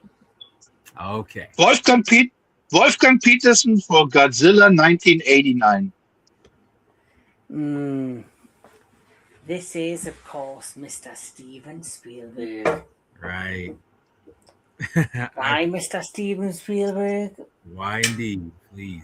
Well, long before I even knew about the man, he is the most influential director of my childhood. My life and a lot of my favorite films come from him. And if you are a child, you don't ask the question of who directed this movie. Mhm. Oh, this man is amazing. Or the question you ask about is, wow, there's really dinosaurs. Mhm. Wow, there's an alien called E.T. You ask these kind of questions when you're a kid. Then when you get older, you then start to look into it and go, the films I enjoyed and the imagination this person brought to me as a child, to actually start going out and drawing your own comic books or to think about becoming a filmmaker yourself, started from a childhood that I had. Every filmmaker that every single person has talked about, but imagine when they were a young child and they first seen that person's first film, And I'm what gonna ask they you this. and what they brought to them.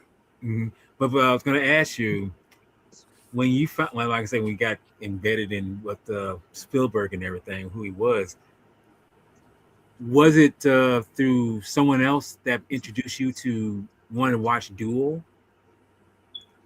I mean, was it somebody who said No, that? so Duel obviously is an older one of his films, and me and DJ Anubis have covered that on Cinematic Synergy over on the Metal Tavern Radio. Okay. Please go over there and check DJ Anubis's channel. Amazing content, amazing things.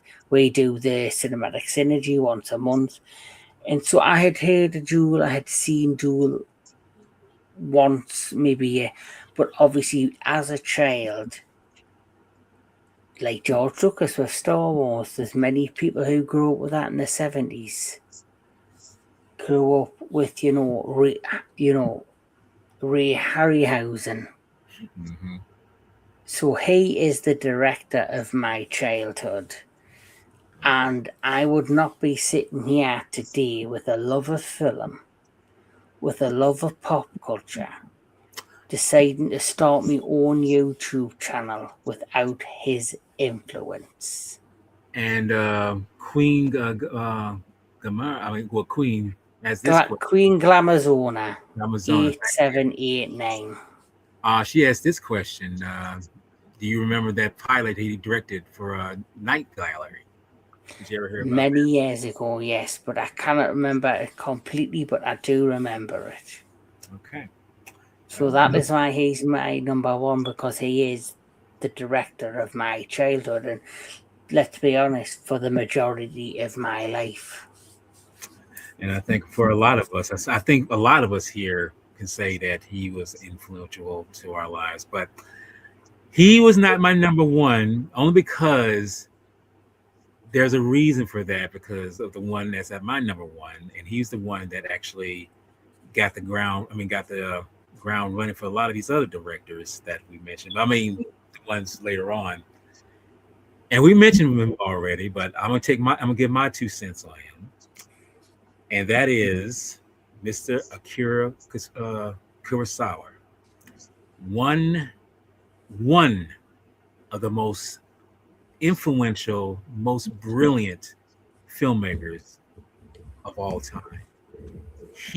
I can say right now, if it wasn't for him, maybe I would not understand why film works the way it does.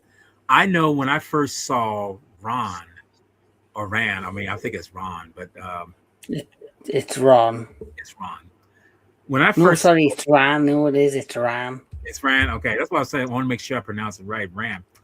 When I first saw Ran for the first time, and this is back in the '80s, I was kind of thinking to myself, who is this director who directed this? What is this? Like, it's such a brilliantly, not so much cut, but the canvas of color, the canvas of how you mismatch, dark with light and how else, and I just wanted to know who this director was, and hold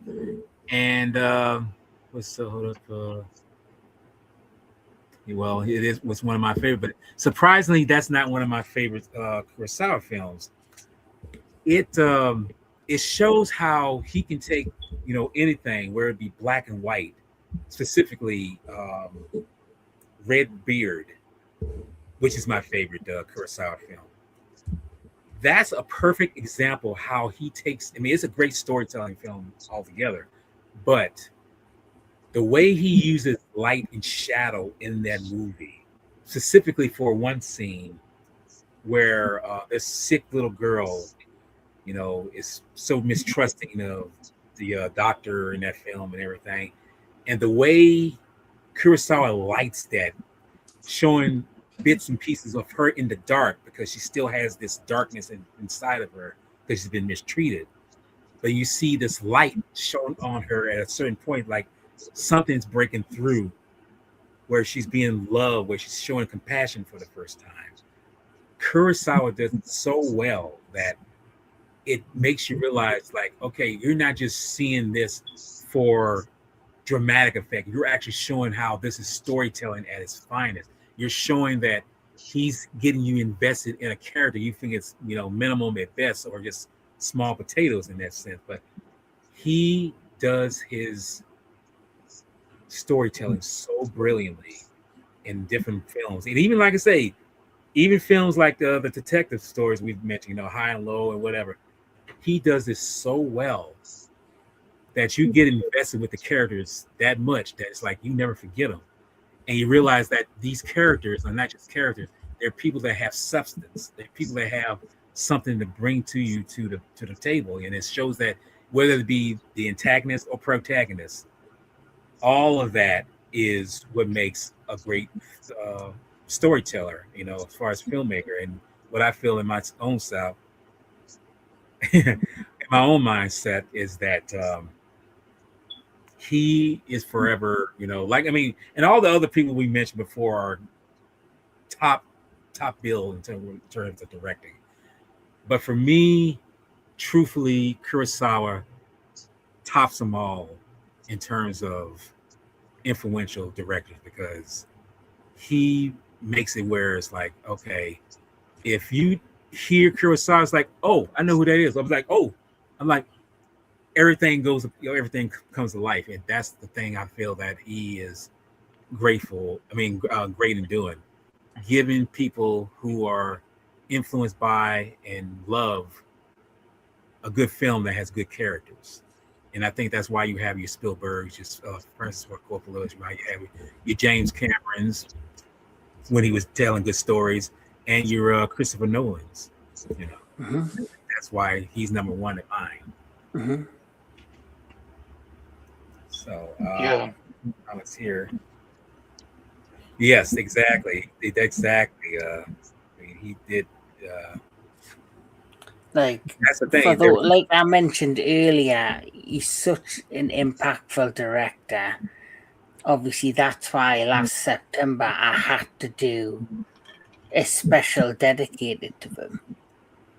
And obviously, we're doing a second special because he's got so many amazing films that are so influential that I do want to do a second special, but also because Steven Spielberg is my number one. And probably in June, when Disclosure Day comes out, the next Steven Spielberg movie, I am going to be doing a Steven Spielberg special on the entertainment headquarters, which I would like you guys to be a part of. Because, like I say, Akira Kurosawa is my number 2. He's my number 2 because he is such an inspirational director. But Steven Spielberg had to be number 1 because he was the director of my childhood. He made me believe, like you see, boys could go on a bike and fly in the sky. He made me believe dinosaurs could come back to the world. And he also, in many ways, made me frightened of aliens coming out of the ground in his version of War of the Worlds. You know, and he made me get frightened of going into the water thanks to Jaws. But Akira Kurosawa is the man that created, like Queen Glamazona 8789 has said, so many relatable characters, so many stories that were dealt with real situations in this big fantastical scenario. And as you said, the Hidden Fortress is the one that inspired Star Wars. And when we did the Akira Kurosawa special, that is definitely one of my all-time favorites. Yeah. I love especially the 2 thieves in that film. Yes. Who remind me of the droids from Star Wars. So, you know, just so much great. Oh, yes, Close Encounters of the Third Kind. Amazing. Just influenced my imagination as a child. And then, of course, what come after that? Akira Kurosawa, Godzilla. The list can go on. Wow, really? I didn't know that. Yeah. Okay. Well, see, hey, this has been an interesting trek. You know, I mean, knowing that we've all, and I'm glad that you guys came to join this journey with me, because I know this has been a subject that's been toying around for a long time, probably on everyone else's mindset, but surprisingly, it was somebody else who influenced me to realize, like, I want to do something like this. I want to really hone in and talk about who in the director field really influenced and how they really influenced our way of looking at things, you know. And I feel like, well, say if I get a couple of people on here, you know, it's like cool. But when you get the people who really dive deep into what they think is influential, you know, like I say, when Neenan found out, he really wanted to hone in. It's like, okay, come on, you know. But I realized that shows right there that was a good choice on my part, because I saw somebody who really was passionate about all this. Probably because, I mean, I'm assuming because he works in the entertainment field and he knows about these things a little bit more than us, and he knows that this is I'm pretty sure he's run into some who, like, they don't know the ass from the asshole when it comes to directing or whatever. But and I know assholes.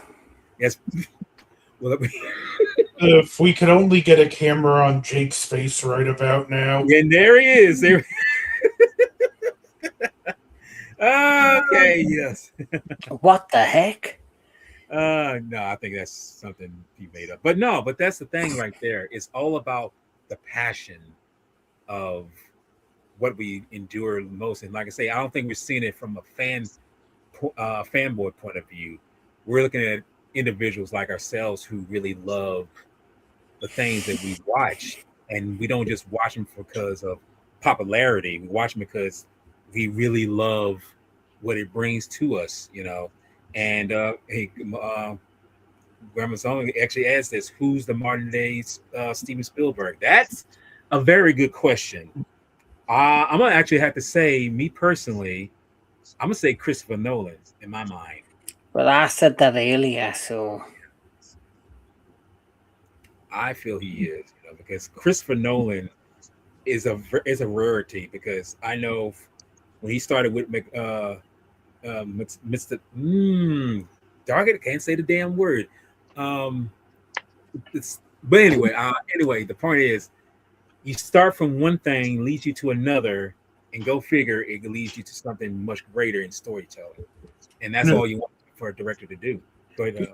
What I was trying to say is, like I said before, I wanted to put this anecdote about Christopher Nolan is the only, for me, the only person who checks every boxes of the top five I have from Eisenstein, Griffiths, Melis, Murnau, and Fritz Lang.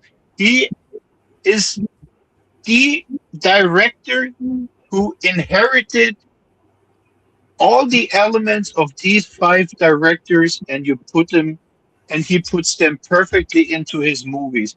You can see from everybody else, you can see from my top five, in every movie Christopher Nolan is a piece and bits is what influenced him.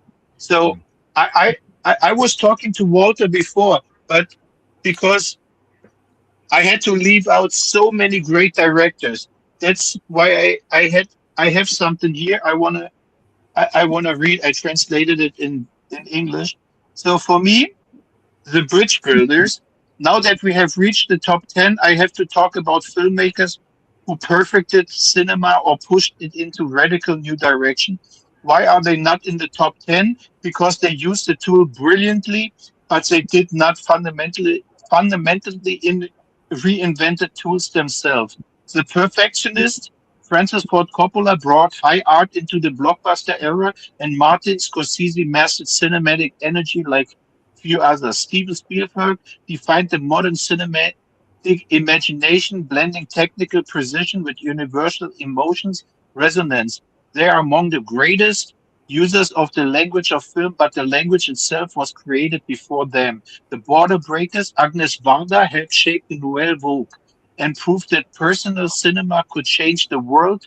Jane Campion showed that deeply personal female-driven storytelling could reach international audiences. Chantal Ackerman defined modern feminist amateur cinema through radical observation and minimalism. The genre master. Billy Wilder shaped the skeleton of classical Hollywood storytelling. Sergio Leone reinvented the Western through extreme close-ups and operatic pacing. Ridley Scott created the visual blueprint for modern science fiction with Blade Runner. James Cameron revolutionized blockbuster technology and pushed visual effects into a new era. The philosophers. Andrew Tarkovsky created cinema as meditation. Ingmar Bergman explored the human soul like no one else.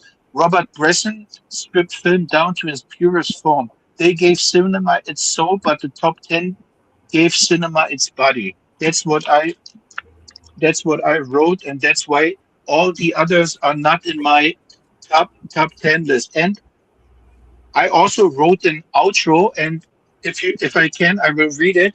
My outro is, in the end, a list that like this can never be final because influence in cinema can take many different forms. Some directors created the foundations of film language, others shaped the visual style, others changed the way of stories are told, and others transformed modern cinema or the film industry itself. Depending on which of these aspects you consider more important, the order of the list could change. The goal here was not to name the best films or personal favorites, but to look at which filmmakers truly changed the medium in a lasting way. In some cases, the influence lies in montage, in others, the storytelling and visual styles, or in technical or industrial development. Only the combination of all these different contributions makes cinema what it is today. For that reason, this ranking is not meant to be an absolute truth, but a film historical argument that can be discussed. And that is exactly what makes these discussions interesting, because film history was not shaped by one single person, but by many directors who changed the medium step by step. I can't say anything else, and I can't say nothing. I can't add nothing to that because Yeah. that's a brilliant way of discussing that. That's a brilliant way of saying what this is all about. Yeah. Can you imagine if you could like go back in time and tell some of these names mentioned, like Eisenstein, Robert Wine, F.W.O. Murnau, James Wales, Orson Welles, any of them. Hey, like almost 100 years into your future, there are going to be 4 people sitting in different corners of this world talking about you as some of the most important filmmakers ever made. Yeah. Like, what would their reaction be if you could tell them that? Oh God! I mean, well, that's a Go ahead. I'd be more interested So- to so- see their reaction. No, I would even more be interested getting them now into our world right now and show them how movies look now and what they think about if they imagined how movies could look in how and their reaction. Imagine Mona watching Blade Runner or watching a Star Wars movie, or imagine Fritz Lang watching Christopher Nolan's Tenet, Inception, or Yeah. what how, and my curiosity is, would they see their influence in the movies they created? Well, and you see, I think you bring up a good point, Nina. And it's like, yeah, they would see it. And I'll say this, even the bad ones, even the ones that seem like crap, they would see that stylistic, painting of the film, storytelling on the film, and some of the bad ones. They would notice it, but at the same time, they were like, well, I see what they're trying to do, but I'm like, are they trying to do the artistic route, or are they just trying to do it to make a profit? My take would be, what would Murnau say about what would Murnau made Nosferatu, and my what I would like to see, what will Murnau say about the Kinski Nosferatu and the new one Nosferatu we got right now. That's a person. What he would think about these movies. I personally think he would have approved of the one Werner Herzog did. Yeah. I mean, I think he would like that. I don't think he would like the Robert Eggers one. Well, there's another great director, Werner Herzog, German. Sorry. Yeah, he was another one I came this close to putting on the list. In a good actor too, because if you watch the Jack Reacher movie with Tom Cruise, he played the main villain in that. And even though he was this crippled guy missing several fingers on both hands, he came across as absolutely terrifying. He was. I was like, wow, he's. And I didn't know he was a director until later on when I was looking behind the scenes. Like, oh, he's a director. It's like, okay. Yeah, he saved Klaus Kinski's ass for not being murdered. Yeah, literally. Right. There was a film where some of the villagers approached him and they're like, for a small fee, nobody will ever know what happened to him. And he's like, no, I need him to complete this film. That's crazy. But gentlemen, this has been an incredible, I'm not gonna say thank you so much. This has been such an incredible journey. I hope y'all had some good times when discussing this. But before we kind of wrap this up, I want to see who's got whatever coming on their channel. So, Kevin, what do you have in store? I know what you got tomorrow, but anything else particular you got coming? So tomorrow we'll have the Rocky special. So I'm talking about the 5 Rocky films. We may talk about a little bit of the Creed movies. So that's coming tomorrow, 10 p.m. UK time. Probably is at 2 p.m. Pacific time. And that is tomorrow. And then after tomorrow, then we have on your channel, I think, we're doing the 70th anniversary of Forbidden Planet podcast, which I've just finished today. I've finally got time to watch it again. Right. So that's coming on Saturday on Jedi Grand Velle Productions. And then going all the way to the 3rd of April, I've got 2 events. I have Into the Darkness, which is being recorded with my good friend Anthony Jordan here.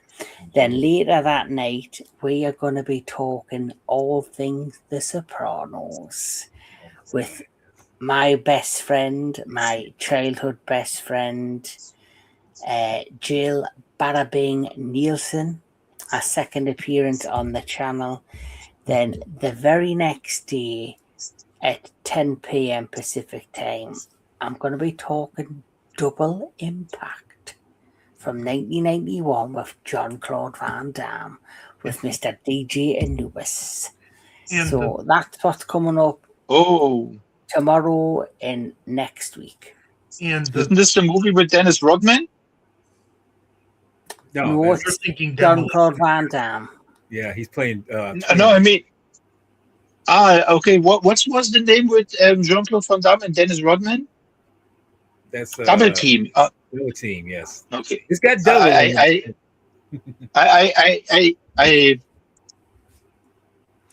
In the Sopranos one, it's going to be interesting because we're going to have 2 like seasoned fans of the show, and I'm coming into this fresh off of my first ever time watching it. Okay. Well, Jill is very excited. She is very excited. And I'll mention one more thing since we have Queen Glamazona 8789 and Daniel and of course Jake in the audience. They love their kaiju stuff. So on the 10th of April, we're doing the next Kaiju Connections Classic Kaiju review. But it's not really a classic yet, but it's something different. We're doing Howl Beyond the Fog. Yes. I don't know. We'll see. But well, that's good. Like I say, you got a good roundup, and I'm hoping I'll be for that the fog one, man. I don't know because I think there's something coming up, but I'll get to that in a second though. But Anthony, do you have anything besides being on the aforementioned ones I'm going to be on with Rocky and the Sopranos and whatnot? But aside from that, I'm getting ready to start ramping up content again. I don't have any set dates in mind, but be on the lookout. But one thing I am planning for a live stream in the future, I want to do a discussion of this one. Okay, nice. Marvelous. That would be great. Now, Neenan, I know that you don't necessarily have a YouTube platform, but is there anything particular going on in your world that you just want to mention on here as far as I'm happy that I could be on here today.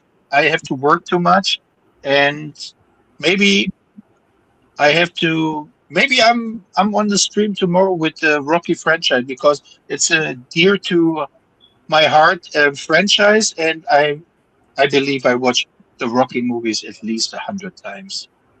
Okay. So maybe I can give some input into the movie, but like I said, Rocky is for me dear to my heart, like Rocky, Star Wars, Back to the Future. There are a lot of movies that are dear to my heart. So I guess if I can, I will join tomorrow the Rocky stream if Kevin is okay. Yeah, that's fine with me. Queen Glamazona 8789. If you go over to Tubi and type in Howl Beyond the Fog, it's available there, free to watch. Yes, exactly. It's not like the stereotypical kaiju movie. It is puppeteering. It's it's done via puppetry. It's probably one of the first fully puppetized kaiju movie. It's only half an hour long and it's a fun film. It is. I might say it's a very emotional one too. I'm gonna say. If someone in the chat wanna see a really, really, really good animated movie, it's from France, Belgium, and Japan. It's called The Red Turtle. No dialogue, but one of the greatest animation movies I've seen in a long time.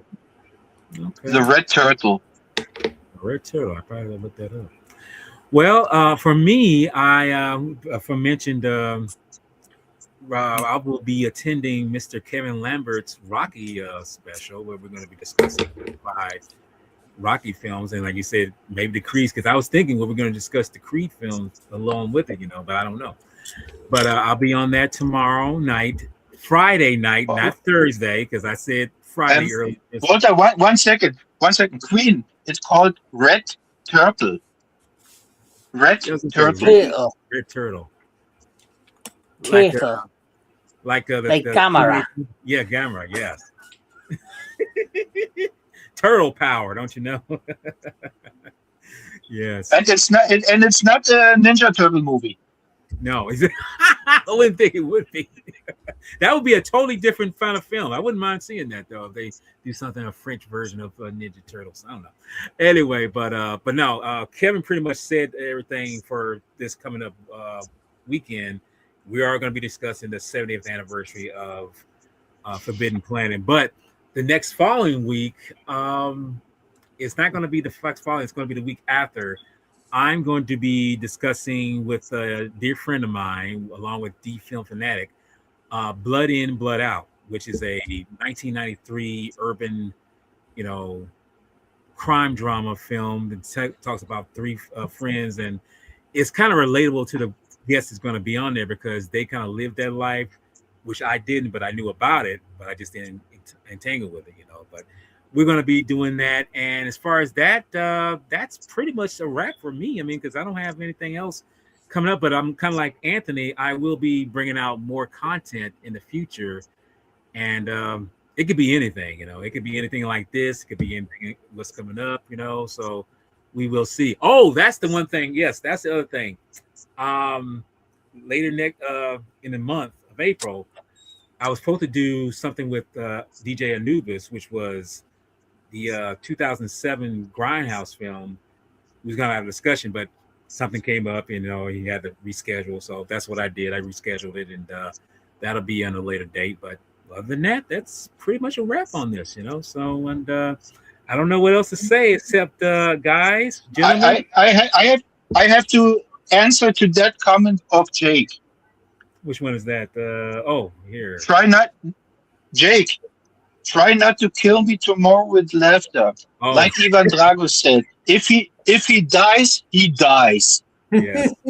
No, that's the thing. Jake, let me just put this way: go through the whole stream without eating or drinking anything, and you should be fine. You should be all right.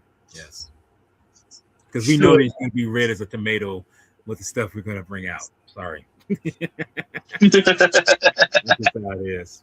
No, but no, gentlemen, thank you. Now, not just gentlemen, my brothers, thank you so kindly for joining me on this incredible ride with me, because this was a poor man's dream, but it came a reality, and I thank you for it. I thank you for all that you brought to the table, because this is brilliant. This is wonderful. I love it. I'm glad that y'all gave your all to what was this. So we're gonna wrap it up, and because like I say, we're going on 4 hours. God dog it, I didn't think it was going that long. But imagine if you had done top 20.